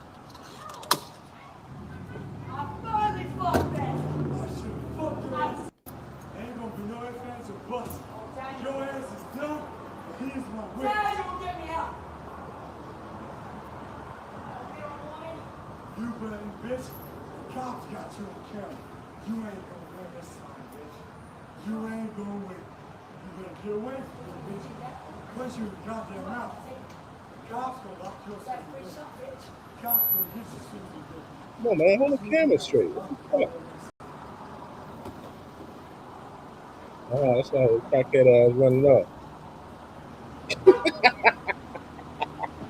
That bitch running. Yeah. So, you brothers are fucked up, man. And to show you how fucked up you are, I ain't gonna let you forget a damn thing. This shit just happened. Broad dating this dude. She was married, dating this dude. And then she fucking sends her brother and 3 other niggas over to, quote, shoot his shit up. He bodied one of them niggas and clapped the other one. Then they try to throw this nigga on in jail for murder. 4 men showed up at his door, Rudolph shooting 39 rounds as they fled following a fight, showing jurors this surveillance video of bullets flying from Rudolph's semi-automatic rifle as he chased them down the street. Murder begins when self-defense ends. Now, that was a simple sentence said many, many years ago, but that simple sentence perfectly encapsulates why this defendant right there, Travis Rudolph, is sitting in the chair that he's sitting in. The 4 men arrived when Rudolph's girlfriend contacted them, claiming Rudolph had assaulted her after she found texts from other women on his phone, telling them to come shoot up the house. One of those men, the girlfriend's brother. testifying he was throwing punches at Rudolph during the fistfight, but insisting no one pulled a gun and all four ran and got into their car. But Rudolph's attorney insisting Rudolph was acting in self-defense. Isn't that a fact that you guys immediately attacked him, never giving him a chance to do anything? No. Rudolph's attorneys say he never began shooting until two of the men in the car pointed guns at him through the windows, and he was in fear for his life. They were vigilantes. They were four men who went there to retaliate and kill, just as they were ordered to do. But Kashawn Jones saying just like that little girl, that 8-year-old, little girl did in the 8th grade. She sent them 3 kids on that school bus to go hold that kid down and shoot him. So they barge on the bus, hold him down. The dude put the gun to his chest and pulled the trigger 3 times. The gun jammed all 3 times by the grace of God. And this is the same shit that this broad do. This is how black women do it. How they use, men as, henchmen and shit like that. And these stupid niggas go and follow suit. Now one of them is dead. he was in the front seat and did not see Sebastian Jean-Jacques lean out of the back seat and point a gun at Rudolph. I'm telling you that I didn't see any guns pointed. Of course that's what you're going to say, you cocksucker. And two of the men did apparently have weapons. Testimony in this case will continue throughout the week. Live in West Palm Beach. Now, the broad lied on the man. No charges have been brought up against her. You know, the system is unfair. No charges have been brought up against her. Like, what the fuck? So now we're going to jump into my homeboy right here. He's going to expose the nature of women. You know, his thing was black men being the best they can be, making as much money as they can, being good men, and then finding suitable women for those men. Finding suitable women for those men. Those men gave a description of what they found suitable, what they found attractive, and Kevin went out and told women what they needed to be for those men. So let's just take a look at listening to this, whatever this type of woman is, man. She's fucking stupid. And this is what a lot of you bras do. And you need to put some light on this because maybe this will help you. Because a lot of you are going to be alone. A lot of you are going to buy a dog and just marry the dog like that chick did in the post. I'm going to show you all that shit too. You can call yourself. Kevin, I like you. Okay, like but Kevin a lot. Hold on. But if you like me, then understand. Don't over. Look, if you can call yourself a 10, that's fine. I don't understand the disagreement. I really don't. You call yourself a 10, that's fine. You're 31 and getting a divorce because you don't like him. Yeah, I fell out of love with him. I think we just went to okay, but do you have any children? No, thank God. Well, and you've been with him since how old? Since I was 18, but we got married at 20. All right. And what do you think's waiting for you out here? New possibilities. That's one way to frame it. You know, we can probably be the best of friends. I just think we outgrew each other. That's fine. You know? That's fine. He's ready for kids. I'm not ready for kids. All right. You know, only women come up with that stupid shit. We could be the best of friends. How the fuck we gonna be the best of friends? We were just married. I was in love with you, and now you talk about you want to be fucking friends. What? Be friends for what? What are we friends for? Only women say stupid shit like that. So I don't really see it's a disagreement here. You want to divorce your husband because he wants kids and you don't want kids, that's fine. But for somebody who's been married for nearly half your life, what do you want from a man in this world?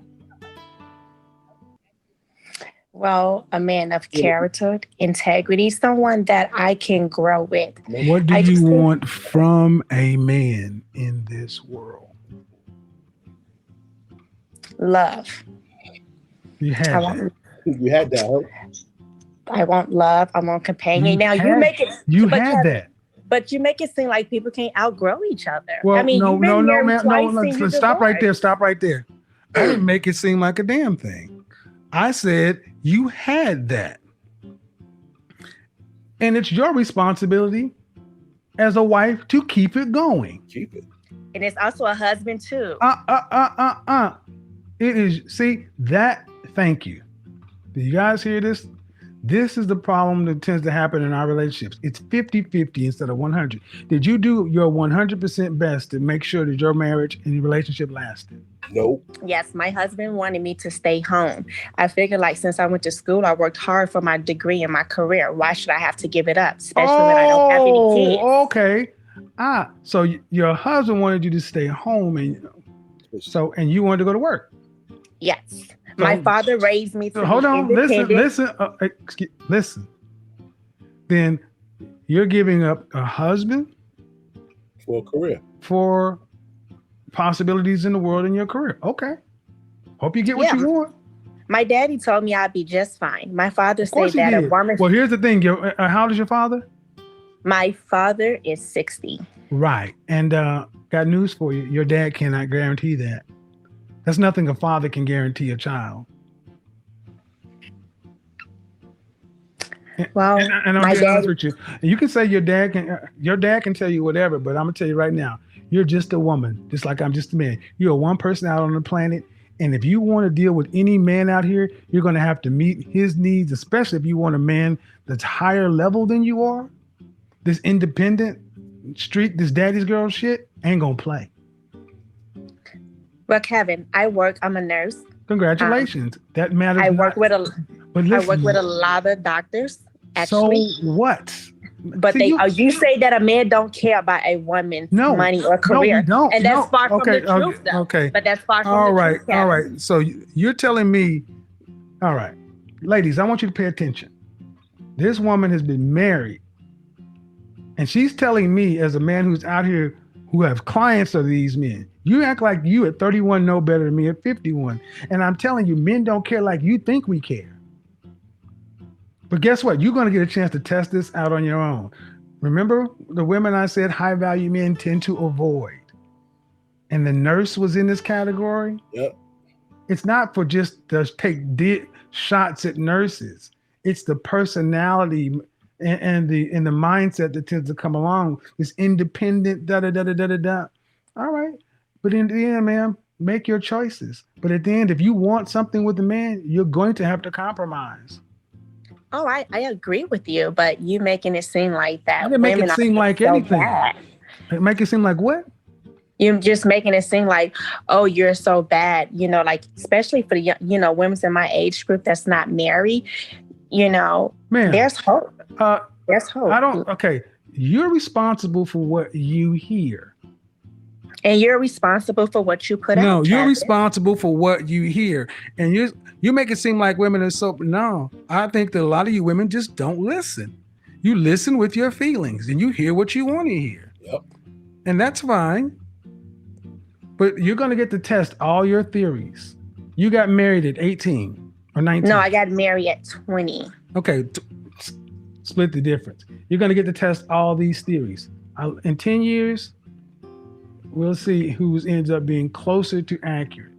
But if you want anything from men, do you ever want children? I don't know.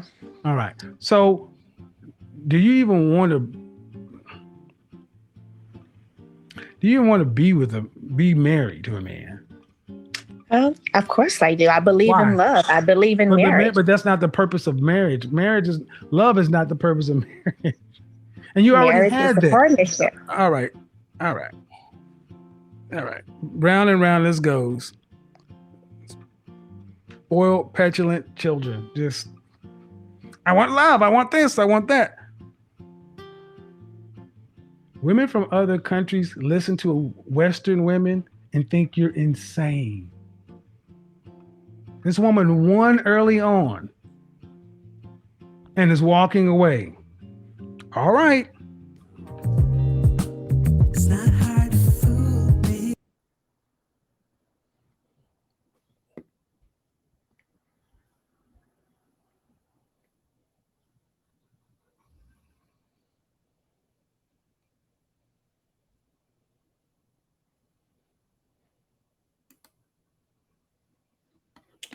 Yeah, so you know, she listened to Daddy. Obviously, Daddy doesn't care too much for her husband, and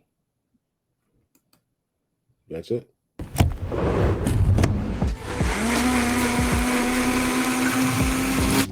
Him anymore.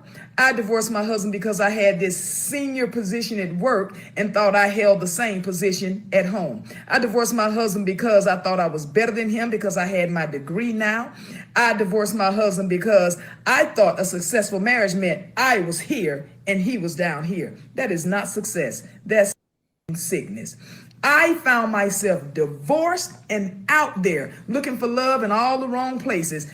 This one and that one and that one and that one and this one and that one, and my body count going up and my value going down. I'm just gonna call it like a TI is. All the while, my husband done found somebody else building a relationship and building a life with them.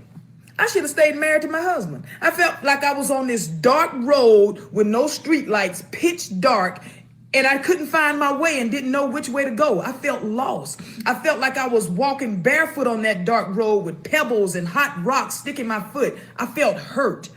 I felt alone because every time he and that one and this one and that one left my bed, I was alone all by myself. And which was supposed to be soft and comfortable for me, my pillow, it was now filled with tears.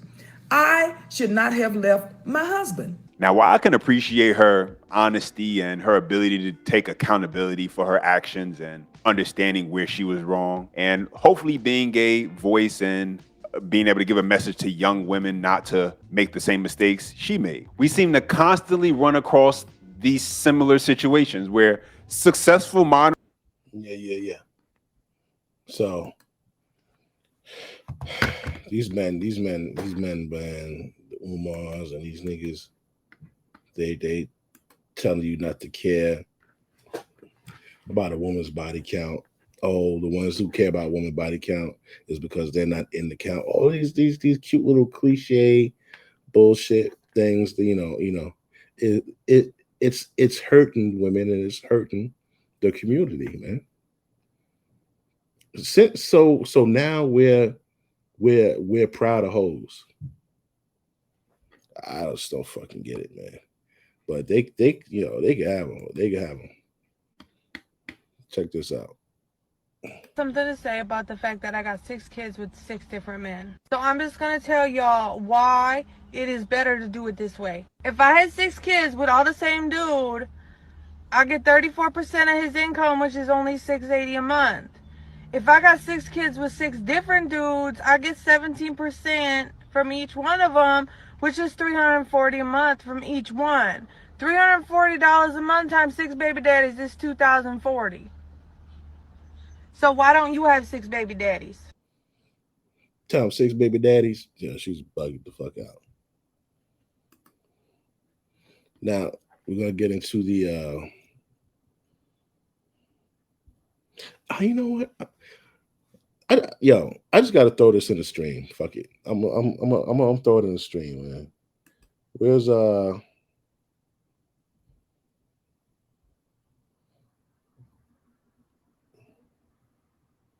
Hold on, where's that, man?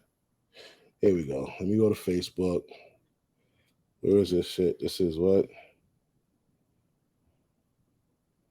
All right. So there's this show called Tonight's Conversation, right? All right. I just seen this clip. Let's see if it's up here. Yeah, this is it. This nigga's bugging. Walking in there and what they supposed to, them is not asking your body count. So you saying body count doesn't matter? So those dudes who on their square and pursuing their business and walking in there and what they supposed to, them is not asking your body count. So you saying body count doesn't matter to a real man? Body count matters to dudes who not in the count. Oh Lord! No, we didn't. This has been tonight's conversation. That's what I'm saying. I've never met a man who's had the, and ladies, I'm not saying it's like y'all easy. I've never met a man who had the ability to actually be with the woman that he wanted. Because most dudes with the women they got access to, not the women they want. I don't know a lot of men who with the women they want, who be worried about who else she. I got money. I know the spots. I can take you wherever the rest of them niggas take you. I'm confident in what I got. I'm not worried about who else you with. Only a dude who not on his square is worried about community. I don't roll in the community. You're the right ladies to dry yourselves up with. Respectfully, I can say a Just Mike. I can say an Ace Metaphor. I'm looking at some of the nodding in the room. I don't even roll in the community that you was handing that out to. I don't. I'm not gonna run into the dudes that you with. The dudes who happy and want to point the finger like, oh, I f***ed her. That don't shop where I shop. He don't. Yeah. This is completely. Oh fuck! You can't hear it. System sharing entire screen. All right. Hold on. That means you can't hear it.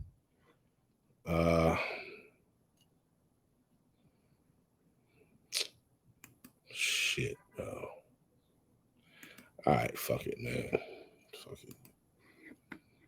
I'm not. All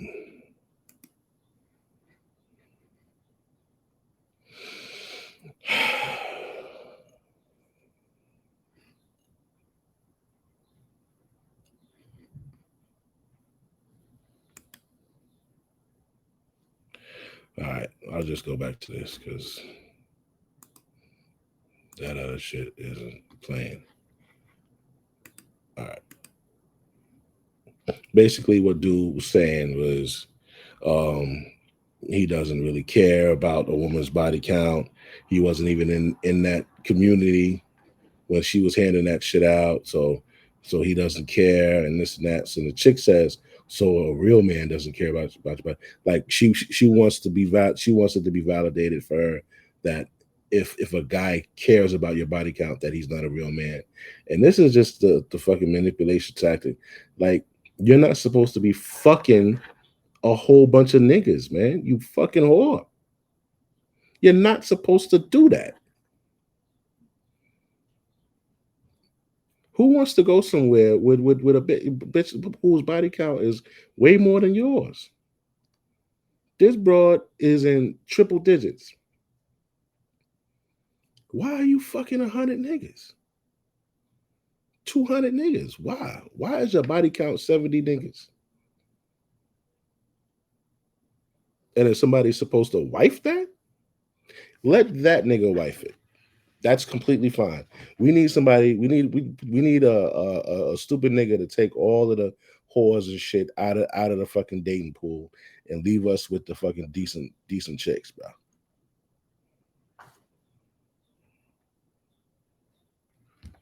Basically. Did your mother verbally attack you? Does she use her words to viciously assault your character, your confidence, and your worth? Does she speak to you in a manner that makes you feel worthless or like she hates you? The reason your mother verbally attacks you is to invite you to leave her. She doesn't know how to tell you that she is unprepared to be your mother. She doesn't know how to tell you that it's in your best interest to leave her. She does not know how to say that she does not want you. She shows you that what she wants is a punching bag, a sponge to absorb her rage. She is not able to parent innocent, beautiful, wonderful, talented you. She's not capable. So rather than internalize her verbal attack and allow it to weaken you, accept it for the invitation it is and go. That was kind of dry. This one is better. I should have watched that one first. This is just showing the destruction single mothers do. Umar says women again do fucking destruction. Look at this shit. I was bullied. My hair was falling out. My grandma took pictures of bald spots. There was a lot of pain and trauma. So I know you got out of foster care and you finally went back home. What made you leave home at 15? I left because originally me and my mom had agreement. I sat her down. I said, stuff going on in the house, I can't deal anymore. And I want to graduate high school. Every weekend I would go over to my grandmother's. Yes. And I would do homework. And this one particular night, my mom called my uncle and told my uncle not to come. Didn't let me know. So I was just sitting there waiting for hours. So I had made up a plan. She didn't care about whether I graduated high school, so I don't give a. I bundled up about 7 outfits in my laptop and put it in a trash bag and left that night. Yeah. And I never came back. And you moved in with your grandmother at that time. And how was it living with your grandmother? Hey, what if getting insurance is scary? What if the jargon makes me feel alone and in the dark? At State Farm, we're there for your what ifs. Great. Like a good neighbor, State Farm is there. Call or click to get a quote today. Here's some advice. You know how sometimes when you're invited to a party, the host will say, you don't need to bring anything, it's fine. Those people are lying. What flavor do you guys want, man? Take your pick. Bring a party pack. My advice, use Smirnoff Ice. My mom had distanced me from my grandmother, and I didn't know my grandfather had cancer. All right, so it has been 15 years since you've had a conversation with your mom. I want to know, what is the one thing you want from her today? I want to tell her everything that I didn't get a chance to tell her. So you just needed her to hear you. That's it. Yeah. You don't need anything past that. And I've struggled throughout my childhood for her to listen to me. Because I used to sit down and tell her, like, hey, I really want you to change. I don't want temporary fix.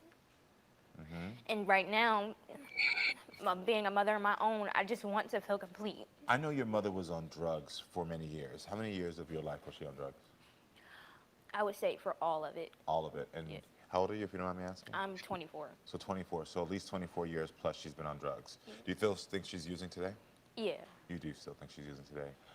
Has she ever made an effort during that time of 25 years to reconnect with you? I would say yes and no, just because during the time when I first left, I cut all contact from my mom. Has your mom never been involved in your daughter's life at all? My daughter is 1, and I would say she hasn't really seen her over 5 times. My mom was not there at my baby shower. She wasn't there at the birth. I didn't really even want to tell her I was pregnant. Yeah. Because I figured like she wouldn't care. Does she have a relationship with you? Does your daughter have a relationship with your grandmother? Yes. Does your mother have a relationship with her mother, your grandmother? Not really. My grandmom is the one who really is the mediator between me and my mother. I understand. What are the 3 things that you want your mom to hear you about today? I want to have a mother-to-mother conversation with her, and I also want to have a daughter-to-mother conversation with her. Certain things that I witnessed as a child, I should not have witnessed. So that's a good thing. So you want her to know things I witnessed I shouldn't have. Things that I've gone through, and situations that she had put me in with, you know, the men that she was dealing with. She put her children at risk. I want her to know that that's mother to mother, that is not okay, and I'm not going to do that to my daughter. What is the second thing you want her to know? I want her to know, as a daughter, the life that she lived affected me. In what way? A little clarity. In what way? Emotionally, I was depressed. I didn't have guidance like I should have. Like I didn't even have, being a mother now, it's so much things that like my grandma had to apologize to me because she didn't know that I didn't know certain things as a woman. Because you didn't have the guidance. Exactly. Yeah. It's not my fault for not knowing, but now that I do know, I'm going to teach my daughter. Yeah. Yes. Give it up for that. So. Give it up. So, I don't want my daughter to ever feel like she's alone. I mean, what is the 3rd thing you want her to know? Just because you have a parent does not mean you be a parent. So I want to know what Hanifa's mother, Sarita, has to say about all this. Everyone, please help me welcome Sarita to the show. I've had a very traumatic life, and my daughter has to understand that I didn't ask for my life to be like that. There were things that happened to me that I had no jurisdiction over. Listen, man, you got jurisdiction over your fucking box. And if you were raped, you had jurisdiction over whether or not you could get rid of it. So yes, the fuck you did. What about this fine young lady here? I remember this. Underway this midday for a Texas mother accused of leaving her 2 young kids home alone for nearly 2 months. This happened down in the town of Roman Forest, just north of Houston. Brooke Taylor reports. Inside this home, a nightmare for 2 young children, 12 and 3 years old. Roman Forest Police Chief Stephen Carlisle says they were abandoned for nearly 2 months. There was no food in the house. Everything was empty. There was some dry beans and some spices is about it. Their mother, Raven Yates, left them in late September, he says. There's been a warrant out for her arrest since December. Investigators say the 12-year-old never told anyone because she was threatened by what might happen to her little brother. They have different fathers. And she was afraid that her father was going to take her and leaving the 3-year-old by himself. Fearful, she obeyed. She'd call her father, saying mom was working and he would send food. According to police, he's a music producer in California.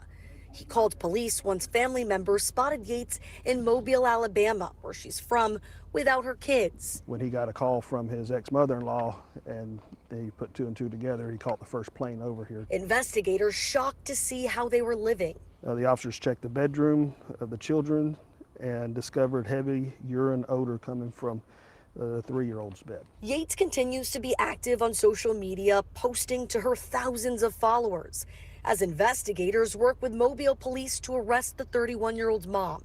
She's wanted on 2 counts of abandoning or endangering a child without intent to return. She hasn't responded to our messages. A 12-year-old cannot take care of a 3-year-old for a long period of time. It's dangerous, especially over a month and a half. It's dangerous, it's irresponsible of the parent.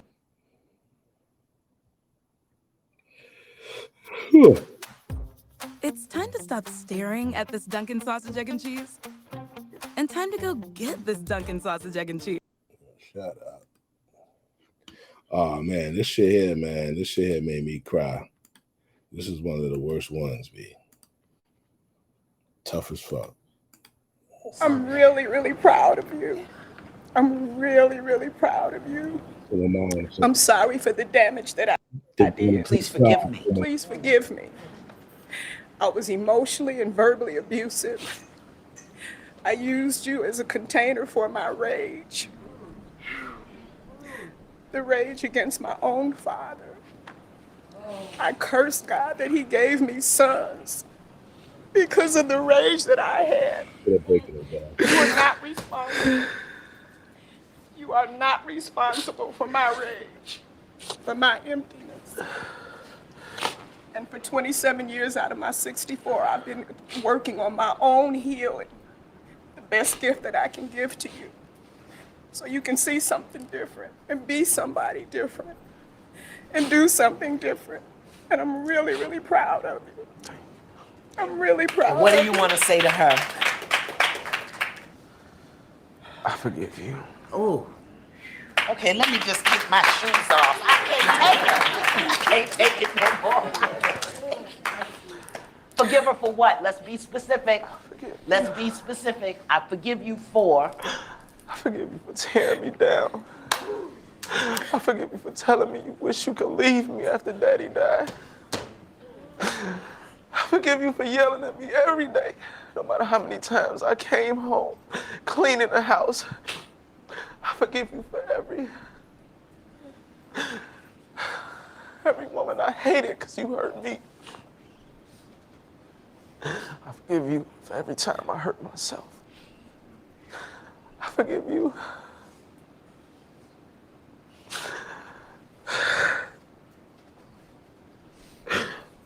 I love you. I don't know what I would do without you. But I forgive you for not being who I needed you to be. I forgive you for not being who I needed you to be, who I wanted you to be. Yeah. For who I didn't have growing up without a father. I needed you so bad, and you were at work. You were gone. When you got home, I was sitting on that couch. I had popped 50 pills, and you walked past me and didn't even notice it.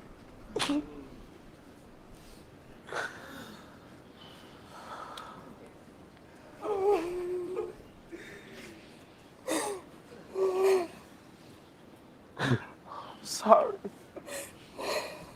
I'm sorry for not getting help when you told me to. I'm sorry for putting all these kids in your life, because I know at times, as much as you love them, they could be a burden to you too. I'm sorry for not acknowledging how much of an impact you've played in my life. I can honestly say, I know I didn't have a father, but the man that you married that I remember, that's who I modeled myself after. I only saw her for 7 years. But even though you weren't my father, Mom, you showed me how to be a parent. And I never walk away from my kids because of you.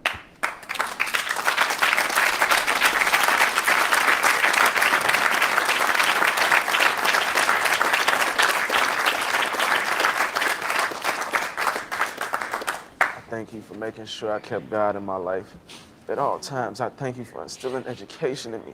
I thank you for instilling respect in people, but most importantly, myself. And forgiving myself. Because it was hard for me to come up here. I drove 6 hours. I wanted to turn around so many times because I knew God was going to break me down, and I didn't want it to happen yet. But I'm sick of hurting. Sick of dying inside. I'm sick of being in that dark room by myself, screaming for help and nobody hears me. I've always hurt. Yeah, that was a tough one, man. That was tough, man. Shit. These kids be out here going through shit, man, and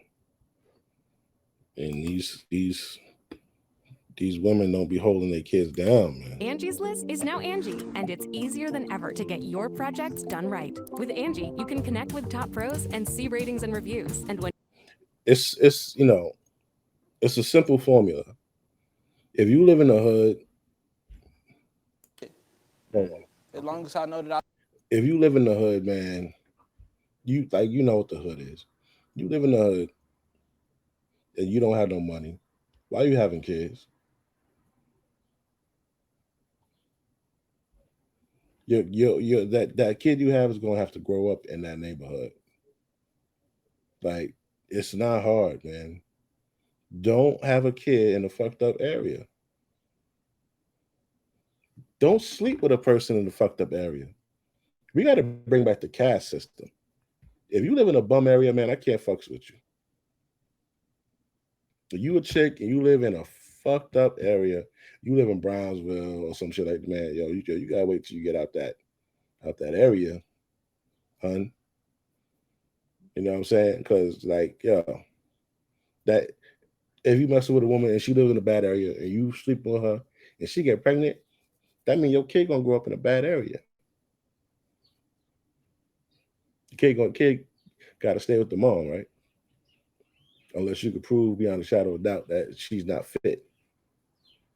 And why would you have sex with a woman who's not fit to have your kid? Why would you fuck her raw? That's where a lot of the problems come from. You dudes just be, you know what I'm saying, sleeping with any and everybody raw. You sleep with a chick, she got 4 kids. Why are you sleeping with a woman that got 4 kids? That means she fuck everybody else raw. She don't wear condoms. She don't make the niggas wear condoms. She don't ask them to pick up a plan B. She don't use any other type of contraceptive or birth control. She don't believe in that. You know what she believe in? Welfare, child support, Section 8, EBT. That's what the fuck she believe in. So why are you fucking her? Stupid. She shaming him for not having a gun, but calling himself out. Like, this broad is fucked up in the head. She shouldn't have had a fucking kid, man. This is shit I be talking about. This broad been on the stage for freaking 46 seconds. And she ratchet as fuck, and there ain't no man in her life, and there won't be, because ain't nobody gonna deal with that shit but a ratchet ass nigga, and he'll get tired of it after a while. Wow. You fucking savage fucking cunt. Look at how bad you are hurting a man. He's gonna go out and hurt a woman the same way you hurting him. It's gonna be a chick that's saying, oh, he just this, he just that, and he don't know how to treat a woman. Look how he's been treated by a woman. He's not going to be able to relate to a woman, to communicate with a woman, if she displays anything close to what you're doing. He's going to pick up your personality. They're going to be getting into a discussion, disagreement, and then he's going to shut down. He's going to start going straight for those hurt words, and he's not going to show affection. Look at him. He's still a damn kid. He's 18, but he's about to cry because his mama hugged him, because she ain't hugged a nigga in fucking years. Like nobody wants. And that's the thing. It might not be manifesting as anger right now. That might not be the major thing. Everything he's saying, if he was really angry, he wouldn't be able to say that. I believe it's more so hurt and a feeling of being like an outcast, a feeling of being like of like not worthy of. You know, he's paying somebody else's emotional debt. You know, damn. He wants me to know why he sees me. I disagree. The reason why I disagree is because society and women clearly let you know that you are nothing without money. The young man that was on that show where he said he would be taking a loss by dating a single mother. They told him that men are that people are judged by their actions and their good deeds, right? Which is bullshit, because women don't date niggas that's short, you know, or niggas with no money. So a short motherfucker could be doing all the good deeds in the fucking world. That don't mean nothing. A broke motherfucker could be doing all the good deeds in the world, and that don't mean nothing. So, you know, I mean, watch out for jail, man, but get your money. It'd be better if you get your money smart this long, because of the topic. And there's so much content on this topic. That's why the stream is long as fuck. I have only known this young man 24 hours, and there's no way in the world, just reading his space, that I know he's going to allow a man. This nigga's mom is a piece of shit right here. To abuse a woman. Guys, my name is Eddie. I'm the founder and CEO of Harlem Bling. Yo, I always think passes the diamond guys are old without enough spending tens, hundreds of thousands of dollars. But And in his presence. She doesn't think about me that way. She doesn't. Well, because I then just you saw don't them need to playing be basketball and going on dates so together. what? and- Mind your business.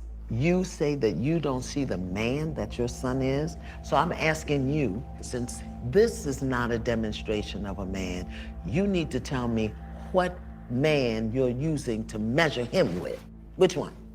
My idea. Which is your idea. Mm-hmm. Now, is that the idea you trained him up to be? No. Oh. So how in the blazing bejesus? bitches is just dumb. Y'all, that's the dumb shit I be talking about. My idea. It's in my head what I think he should do. How the fuck this nigga supposed to do what you think he should do in your head? And it's only in your head, stupid. Yo, what the fuck, man? Yo. Are you holding him accountable to a standard that you didn't teach him, his father didn't give him, he don't even know what it is, and yet as his mother, you sit in his face and tell him you don't respect him as a man? Tell me how that works. Help me. Like I said, it was events. It wasn't just. I'm talking And about it's one also thing. how he treats me. Yeah, but I'm doesn't talking. respect me Hello. as a mom, and so- You see, you are a provocative victim. You provoke stuff, and then when you start being held accountable for it, then you start twisting and turning and making the other person. Ooh. Provocative victim. Wrong. Look at me, Ma. Look at the person wrong. Look at me, Ma. Turning and making. Then you start being held accountable for it. Provocative victim. You see, you are a provocative victim. You provoke stuff, and then when you start being held accountable for it, then you start twisting and turning and making the other person wrong. Look at me, Ma. Look at me. Look at me. You just sat here and told your son, who ain't got a needle in his arm, who I'm assuming pays his own rent. He's married to a registered nurse. He's got 3 baby boys. And you just sat here in his face and said, I don't respect him as a man. And you don't think to consider what that does to his heart, to his soul, to his spirit. I'm sure that's hurtful. And you okay with that? And it's hurtful for the things that he says. But there you go, you're doing it. You're doing it right now. You're doing it right now. Because it's I'm like- holding you accountable and you spinning your web. I You're can't trying to say get away. nothing when it You're comes trying to to get Justin. away. Tell me, just here's the question. Just answer it. We'll get back to that other stuff later. Tell me. Forgive me. I respect him. He's a wonderful man. We got that bullshit. Do you understand that your mouth, your voice, your words are connected to the coils in his heart, to the valves in his heart? He can't help but love you. And every time you dishonor that love, you chip a piece of him, chip a piece of him.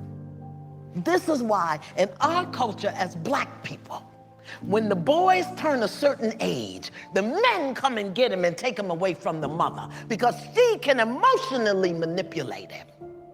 But since we don't live in our culture no more, we say what we want to say, do what we want to say. We tear our men down and then wonder why they don't make good husbands and fathers. Mothers destroy sons. Wow. Whew. Had to put it on pause real quick. God damn, Iyanla. She's talking fucking facts right there. His mother can speak to him in certain ways that destroy him in ways that can never be repaired.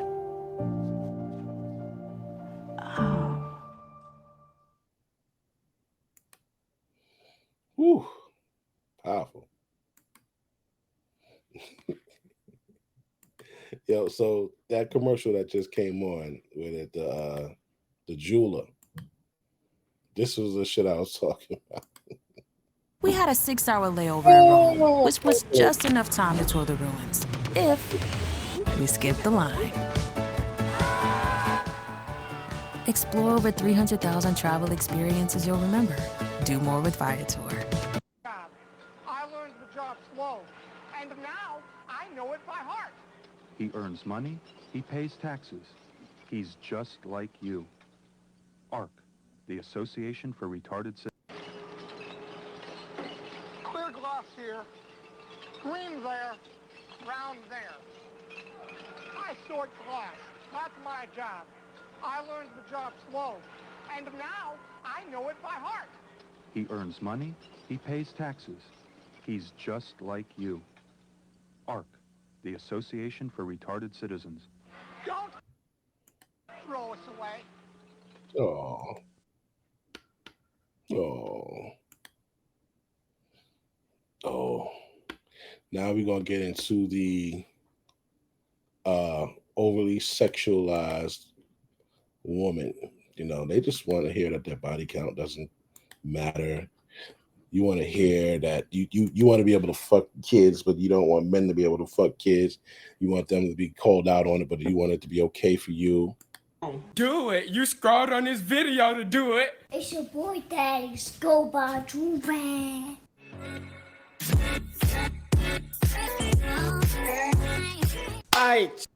Has lighters on the floor randomly. I just have to let y'all know that. And don't ask me how I know this or why it's always true, but just know it has 100% guarantee rate of messing up. So just leave. So hanging out with fucking kids, let alone coming in somebody's house.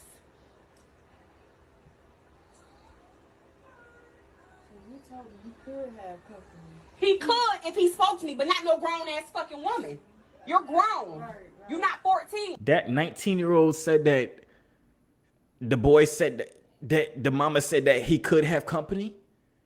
Company is different than clappery. You know what I'm saying? It's completely different. You're 19 years old. Why do you want to give a 13-year-old company in his bed? I don't know why I'm doing this. I don't have to air quote his bed because it's in his freaking bed. Come on, bro. Make it make sense. But as a grown ass woman, you should have knew that shit sound like some bullshit, right? Even if he did tell you he could have company, you grown, so you should know better. Grown. Than to come up in somebody's fucking house, and then on top of that, instead of getting the fuck up out of here, it's 11 o'clock, and you still here. Like, this nigga pay bills. This is my motherfucking house. This is a child. This nigga's in fucking middle school. Middle school is crazy. You're 19 years old in college, and you're middle school. But it's She's okay. mentally ill. It's okay for her. All right, so Low-key, they could really scrap. Like, she's 19. She's the legal age. They could, like, legitimately scrap. You know what I'm saying? I removed the video for bullying and harassment. I'm not sure who I was bullying or harassing, but whatever. So, story time about how I discovered this 19-year-old woman in the bed with my almost 14-year-old son. Okay, so 13. You're 13. 13 years old and you're 19. If you're watching this, you're stupid. I hope you're in jail, actually. You should not be watching this. I hope you ain't watching this. So, it's Saturday morning. I get up about 8:30. I'm cleaning up my house. I'm moving around. I'm doing what I always do. Got my music playing, whatever. Cleaning up. I check my son on the way, down or whatever. Door is locked, which is typical. He typically sleeps with his door locked. It's not an issue for me because if I need to get in his room, I know how to get in his room. Why is your 13-year-old sleeping with the door locked? He been busting people down. I'm telling you. 13 years old. What does he have to have? Introducing One Lion. Have his door locked for. Nothing good comes from him having his door locked. I'm telling you right now, bro. He has been busting people down. And that's bad because he's 13. But he locks his door every night and you just go for it. Window, that's all I'm saying. Door is locked. So I'm like, all right, cool. I'll go clean up. About 10 o'clock, I knock on the door. I'm like, I'll knock on the door and I call for him and I keep going. He comes out of his room. I'm like, I need you to sit with your sister. I have to run up to the gas station. When I'm cleaning up my house, I like to burn incense. I didn't have any incense. And so I asked him to come sit with his sister so I could run to get incense or whatever. So he comes out, sits with her. I run up to the gas station. I'm gone like 10 minutes. Come back, let him go back to his room. I continue to do what I'm doing. No issue. I mean, whatever. So about 11 o'clock, I go knock on the door because now I'm finished cleaning. I'm looking for my lighter, and I can't find it. So I'm like, okay. It's her with the lighter. It's her with the lighter. It's on the floor. The lighter is on the floor. It's green. We know where the lighter is. It's by your couch. I know where the lighter is. I know where it's at, bro. 2 and 2 together. So I go knock on the door. The door is locked, and I'm banging. And I'm like, what the fuck is taking you so long to open the door? Like, I opened the door. So he opens the door and he's standing. And I'm like, where's my lighter? He's like, I'm looking for it. I'm like, okay, well, you need to find it. But at the same time, I don't see this girl. The lighter is on the floor. We know this. Y'all, I don't see this girl. So I go back out. I'm waiting on him. 5 minutes later, he's still whatever. So I go back to the door like, bro, where's my lighter? And I look up and I see a bonnet and socks. She's under the blankets in the bed. All I see is her bonnet and her socks. She spent the night. She's been there. Hey. You're too late. You are too late. Oh. So I'm like, you got a girl over here? And I was like, oh no, sir. She need to get up and she need to go. Okay. So I go back, I sit on the couch, and I'm just like a little flabbergasted because he ain't never done nothing like this before. He ain't never like snuck no girl into the house. So I'm like, oh my goodness, like how am I supposed to handle this situation? So I called my mom and I was like, Mom, this boy got a girl in his bed. Like, what am I supposed to do? And so we was talking and I reached out to a couple of my homegirls and they was all like, don't flip out, just talk to him, talk to her, call her parents, y'all need to have a conversation, especially if they having sex. So I'm like, all right. Okay, I'll be back for part 3, I guess. I gotta find these freaking things. So I go back to his room and homegirl's still in the bed. So I'm like, okay, she need to get her ass up. You know what I'm saying? So my plan was initially to talk to her parents. We was gonna have a conversation while you're. Her parents don't care. She's a grown woman. Well, they should care because she's a grown woman. They raised a pedophile, so yeah. Daughter is sneaking in my house in the middle of the night, whatever the case, right? That was my initial plan. So, hello, ma'am, wake up. So she gets up, rolls over. I'm like, so do your parents know that you're here? She was like, yes, ma'am. I said, so your parents know that you are spending the night at a boy's house? Well, I live with my older brother and my older sister. I said, well, how old are you? 19. That's what she messed up. She should have. Well, I'm not going. I was about to say she should have said she was 15 or something, but I'm not here to help her. I'm not here to give you advice, you pedophile. Yeah, you fucking pedophile. He's right. Yeah. I said, do you know how old my child is? Well, we just friends. I just be looking out for him. Him and his friends, I just be looking out for them. First of all, bitch, and she's still laying down, y'all. She's still laying down. Get your ass up, ma'am. Out my son's motherfucking bed, okay? So she gets up. I said, do you know how old my son is? He told me he was 14. I said, he'll be 14 in September. He's 13 years old. Oh. I know, but I said, did y'all have sex? No, ma'am, I wouldn't do that. I'm not having sex with him. Yeah. You wouldn't do that, but you would bring your grown ass in my motherfucker. She's a liar. She's a lying. Hardcore. Lying. Fucking house and get in my baby's bed, bitch. Let me talk to you. So she comes out to my living room, and I could tell at that point that she didn't have it all there just based on the way that she was responding when I was talking to her. She was responding like a child. And so I said, listen, you know this shit is wrong. I know this shit is wrong. To prevent me from beating your ass, I'm going to need you to go ahead, hurry up, get your shit, and get up out of my house. All right, that's one. I'm cutting the stream short.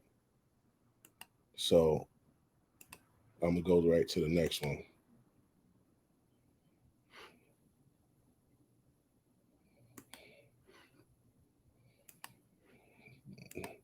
Just to show you female nature, man. Her 19-year-old son, Joel. See, Sherry says, good-looking guy, right? Very handsome young man. Angie's List is now Angie, and it's easier than ever to get your projects done right. With Angie, you can connect with top pros and see ratings and reviews. And when you book and pay through Angie, you're covered by our happiness guarantee. Check out Angie.com today. Angie, and done. So, Sherry says, Joel is one of those rare kids. He was born with greatness. He had a bright future.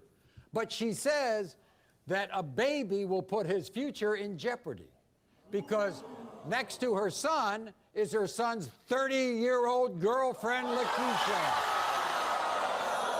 Yeah. So these broads These broads will say how, oh, men look for younger women so that they could prey on them and all kind of shit, and they're nasty pedophiles. You bitches do this shit all the time. Ashraf, that soccer player who wife divorced him and she thought she was going to take half of his shit, but his shit was in his mother's name. Yeah. She married Ashraf at 19 and she was 31. She was courting that nigga since he was 17. So at 29, she was going to this nigga's soccer games and getting to know him, being his friend and all in his face. She married the nigga at 19 when he got into the soccer league. And then tried to take half of his wealth. Fucking cunt. Like, it's this double standard shit that you bros do, that shit got to come to an end. So for this summer, baby mama shit is off the market. Baby mamas is only good for a quick fuck, and you can't fuck them raw. If you're dealing with a chick and you think about wifing her up, if she fuck more than like, if she fuck more than like 20 dudes, bro, and 20 is a lot. That's a lot. You fuck more than 20 niggas, you for the streets, man. For the fucking streets. You bitches better lie. And niggas, when y'all find the fuck out, dump them. Dump the shit out of them. Oh yeah, we gonna get it cooking. We gonna set these fucking rules. You see, while living next door, Lakeisha started sleeping with a then 17-year-old Joel. And Lakeisha now wants to prove to Sherry that her son Joel is the father of her young son Peyton. So, I'm curious to see. Baby. Oh So, my God. how does Sherry feel about this? Watch. For the last 5 years, Lakeisha has been my neighbor. She was my friend. She watched as my son Joel grew into a man. She was there. I trusted her. When I saw my son come out of her house at 6 a.m., I had to confront her ass. She swore nothing happened. Now she's saying it's my son's baby, and I don't think it's his. This woman is 32 years old, and my child is only 19. Lakeisha is a child predator, and I'm here to expose her ass.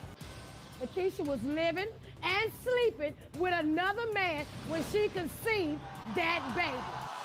My son had such a bright future. He was supposed to be going to the Navy, and Lakeisha, 17-year-old next door. she stole it away. I came here to do one thing, and that's to take my son home with me. Well, Lakeisha, you ain't shit. Yes, I am, Maury. Yes, I am. Because I trusted her. I believed in her. She was my neighbor, Maury. Right. She helped me You raise dirty my bitch. son. She I would did go to that. work and I would ask her to watch over my house. Make sure everything is going okay. Right. She over there And sucking. she was stealing your son right from under you. Right there, Maury. Right from under me, Maury. When did you find out that he was seeing her in a more intimate way? When I found out she was pregnant, Maury. Oh. You didn't know that until she was pregnant, Till she was pregnant. that they were sleeping together. Yes. I see. And that baby's only 2 months old, right? Yes. Keisha was living with her other kid's father at the time. That she was sleeping with Joel. So you came home from work one time, and what did you see? I seen Joel coming out of Lakeisha's house. What did you say to him? And he was supposed to be catching a bus that time of morning. Yeah. And what did you, when you questioned Lakeisha, what did she say? She denied it. Oh, she denied they were together? She denied it. She told me there was nothing going on. Do you think they look alike? No, I don't, Maury. I don't think they look Look, my thing about it is, Maury, this baby eyes, they drop. His eyes drop, okay? Joel has fat on on top of his eyes. This baby don't look like Joel. Let me see. And then if you know her other baby's father, he's bright too. And she's just going by the color. And I watch her show, Maury. Yeah, the I color know. don't make that baby his. Right.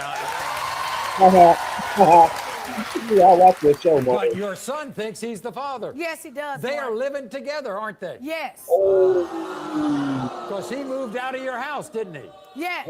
And he moved out of the neighborhood. Yes. She needs to be locked up, Maury. Oh, wow. She needs to be locked up. Lakeisha is a predator. She's a predator. No, we're not going there. But I'll tell you this, okay? Yeah. One thing that we did check out. You think she's 32 years old. She's really 30 years old. Maury, she's closer to 32. She was 30 when she started fooling with my son. He graduated school. He was all set for a bright future, right?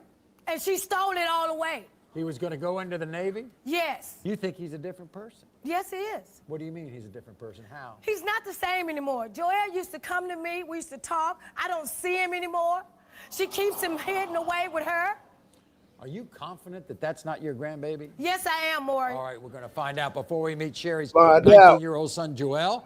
We're going to bring out his 30-year-old girlfriend, the neighbor, Lakeisha.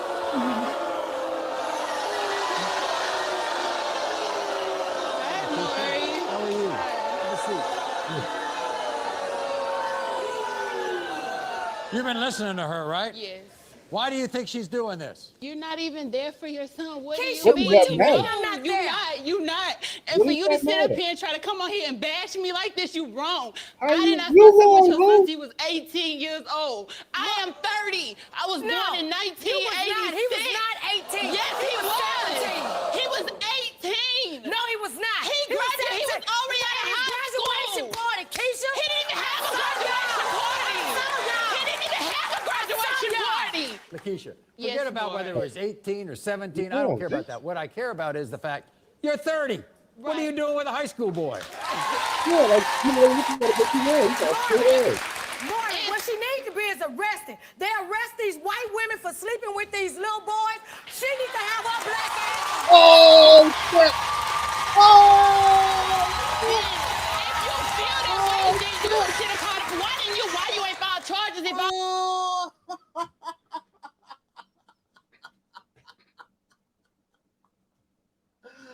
Oh, shit. She said, yo, master, you be locking up Becky, lock this bitch up. Oh, shit. If he was 17, why you didn't file charges? Because they If didn't that's want how to you take the feel. case, Keisha. What do you mean? Yeah. How did You you can't because lie he to was me. 18. Tell me you weren't sleeping with him. That's a lie. You never even asked Lakeisha. me. You Wait a minute, never Maury. She asked came me. to my house. She sat in my bedroom and told me you was not sleeping with him. Shit. Yes, you did. I did not say tell you that. You No. are lying. It She didn't even came come in my out room. until the Sherry, text wait a minute. messages came. Lakeisha, why are you with the child that young? Yeah, wow. First of all, it wasn't even supposed to be what it is now. Yeah, no It just shit. started out as me getting revenge on my ex, and then it turned into what it is now. Hey, this She bitch was is still crazy. living with him. How's that revenge and you were still in the same household with him? He wasn't even there. He wasn't there. Sherry You said- steady. Yeah. No, forget that. You steady. Yo, this bitch. You fucking broads. Oh, my God. No accountability. You know what Dr. Umar would say? You know, fuck that. You know what Umar would say? It's the black man's fault. It's the black man's fault.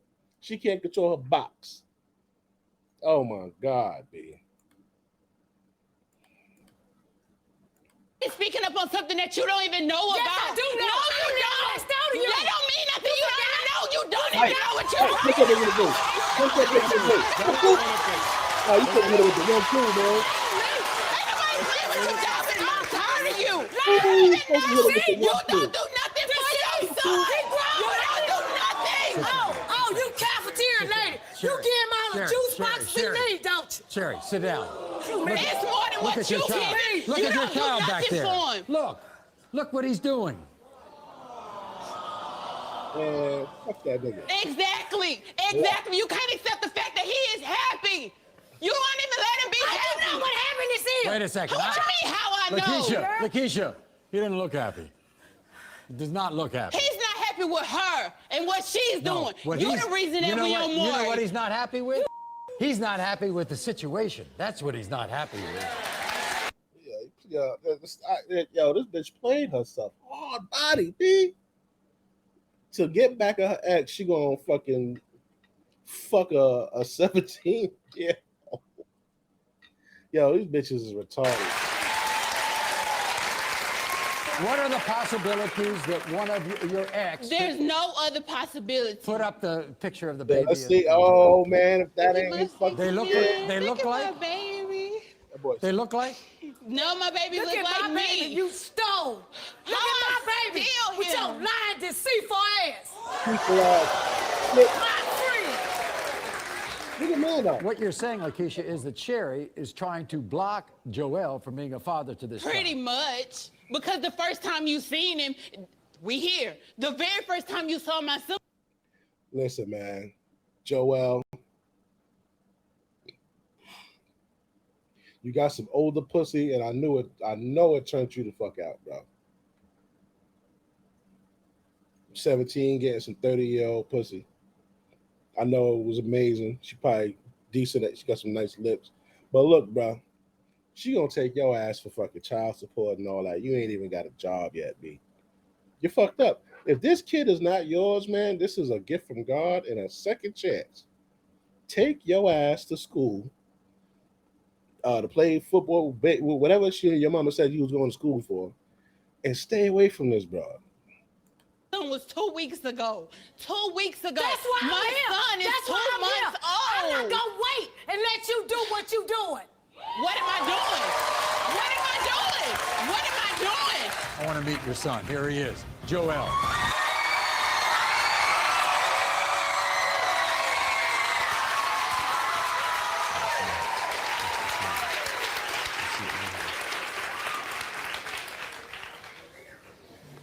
This is very emotional for you, I know. And I know the reason is, you know, you feel, I think, you're just caught in the middle between two women. Yeah. Two I'm women caught. who are much older than you. Very much so called. Because this is my mother, and this is the mother of my child. It don't matter about what we got going on. I claim that child with everything in me. And for you, and for my mother, to not even have. See, that's how most men start off, man. Dead ass. That we gotta speak on that. That's how most men start off. They gonna claim it with everything in them and all that shit. When that's your first piece of pussy, you gonna go all out. I'm gonna go all out. I love her. Yeah. Queen Mother, Goddess, Sea Moss Gold, all that shit. But see, bitches don't move like that. Once she starts seeing that he's not producing enough financially and shit like that, this bitch whole mood gonna change. She gonna leave. Like she said, she was only slept with this nigga to what? Get back at her ex. She don't care about this nigga. She got her some young fucking cock, you know what I'm saying? Fresh off from virgin dick. And you know, that's all it is. She don't love this nigga. So that's how they all start off, man. And then once that heart get broken, you can break my shit one time. That shit ain't gonna never happen again. Because I'm gonna start running on you bitches. Watch. He ain't gonna let that shit rock. She gonna play him. That ain't his kid. Have my back at all? And when your first time seeing no, you don't. I do have your back. I don't know. This girl told me she was not sleeping with you. That don't Why you matter. lie? Why That she don't lie? matter. Okay, wait a minute. Joel, let me get this feeling, okay? I'm thinking about when I was your age. If I had a 30-year-old woman show interest in me, I would be bedazzled. Yeah, nigga. I would. Does it have something to do with the fact that she's much older than you? Yes. No, not at all. Yes. Not at all. Not She at all. doing things more that Not at these all. young girls are not doing. Not at all. Okay? That's what it is. That's what it is. Do you think you look like that little boy? Oh, yes. Oh, yes, I do. Oh, yes, I do. I feel as It's if a I do. beautiful baby. Have you ever thought that it I might be do see one the of her eyes at the exes? bottom, man. The Nah, eyes at the never. bottom. See, when I look at this kid, when I look at this kid, I see myself. I see myself. I don't know where she get it from, but when I look at this picture right here, I see me. I see me. With everything. What about I don't see it. Joel, Everything at what all. about I your don't see it. future? What about Yeah. this future that your mother had for you? Future. The future that my mother has for me. What about me? What are you doing then, Joel? What she got you doing? What about me? Nothing laying at home. Baby, You're not true. babysitting, boy. blaming You're me not for going what's to- Joel, You're assuming that would you have know gone what's into the going Navy? on. Girl, bye. Would you have gone into the Navy?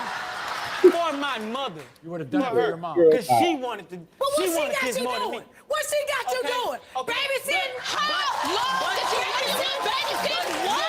No. Sit down. Sit down. It's all right. Lay you By out. the way, Joel, I love you. For real. I don't love you.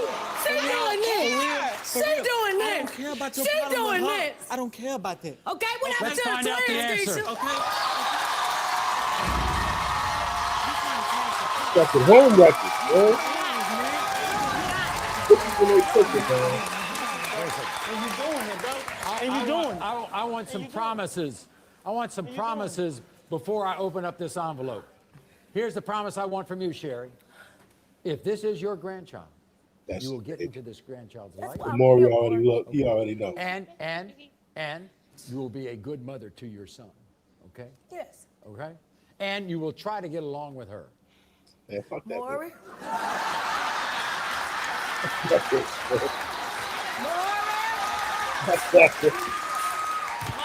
It's all about if. It's all about if. Okay, Maury. Okay. I'll be cordial. with Lakeisha, it. I would want the same for you with Sherry. Because guess what? You're going to tear this young man apart if the two of you continue to argue. She's the one that doesn't like me. I Okay, have no fine. problem All right, with fine. her. And Joel? None. I would like you to do something for me. I got a all right? problem with you. Women, I shut would the fuck like up. to have a baby. Whether you're the father or not, if you're thinking about pursuing a career in the Navy, I want you to continue that thought and don't shut it off.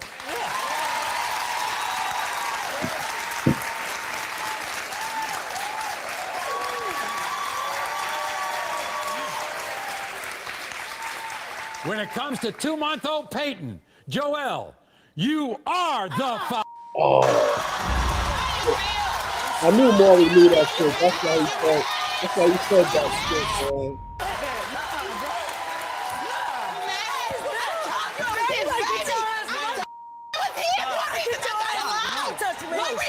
No, this is why you came here. This is why you came here, though. This is why you came here, though. Go get your life. Came here. Go get your life. This is my life. Him and my son is my life.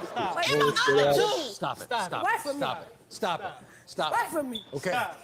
But you wanted This to is your see son. me do all of this. This is your son.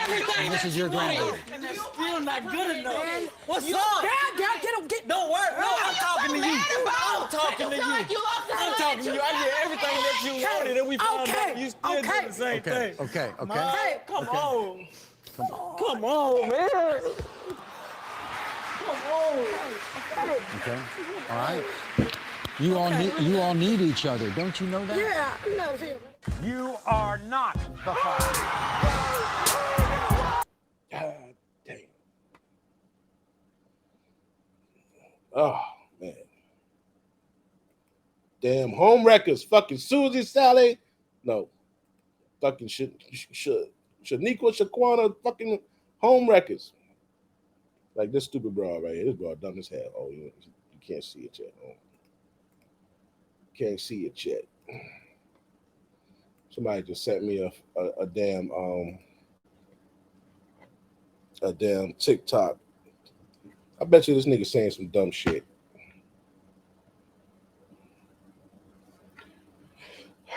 All right, I'm gonna play this just so you can hear it, so you can see what kind of dumb. Let me see what this person sent me. Hold on.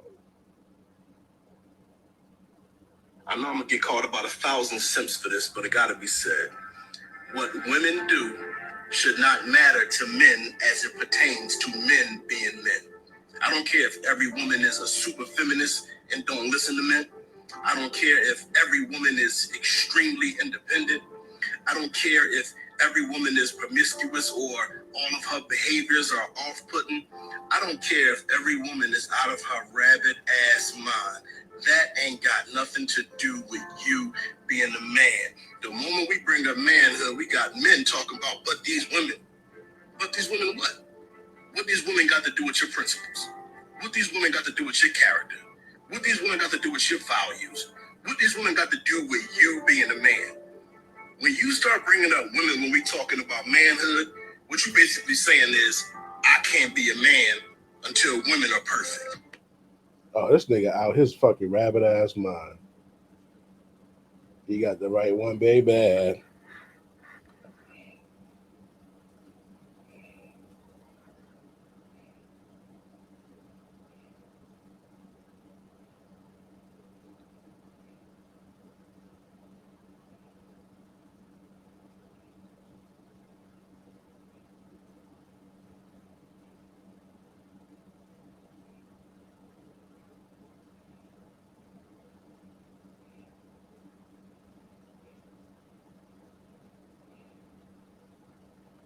Yeah.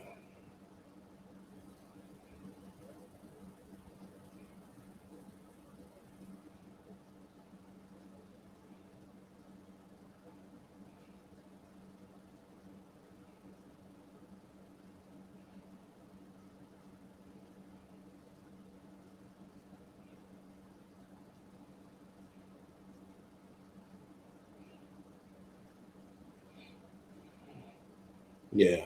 I don't know why in the world they would send me some shit like this. And this is another pandering ass nigga. This nigga here is the fucking enemy to us black men. Niggas that talk like this.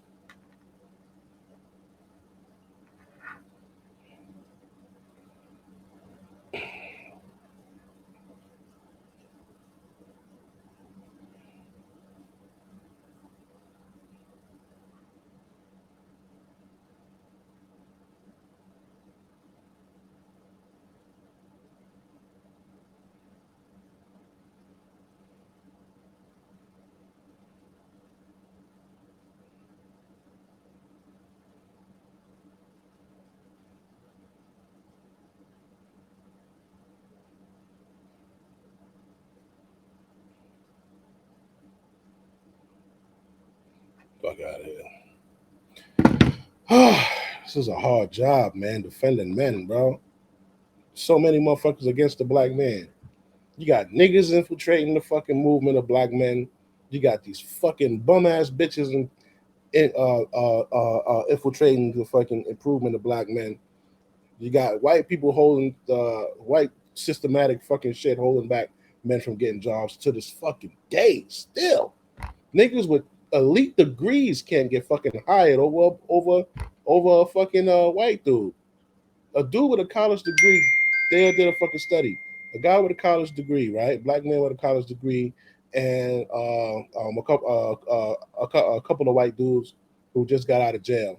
They go and apply for the same fucking job. 75% of the time, the white dudes got a call back, even though they have a criminal record, and the fucking black dude no criminal record and has a fucking college degree. So it's just like everybody is against black men. Even sucker ass niggas that just want women. I had no idea there was so many fucking sucker ass niggas that were just fiending for women's attention like that, bro. I really didn't know. There's so many of you fucking bastards. There's standards, like there's the standard normal. And I understand, like, I'm not special, but then she's a stupid broad. I gotta get started on the next fucking stream. This shit's 3 hours. It's crazy. If you made it to the end of the stream, good shit. Even if you fast forwarded, listen, like the thing, subscribe, please, and I will holler at you later.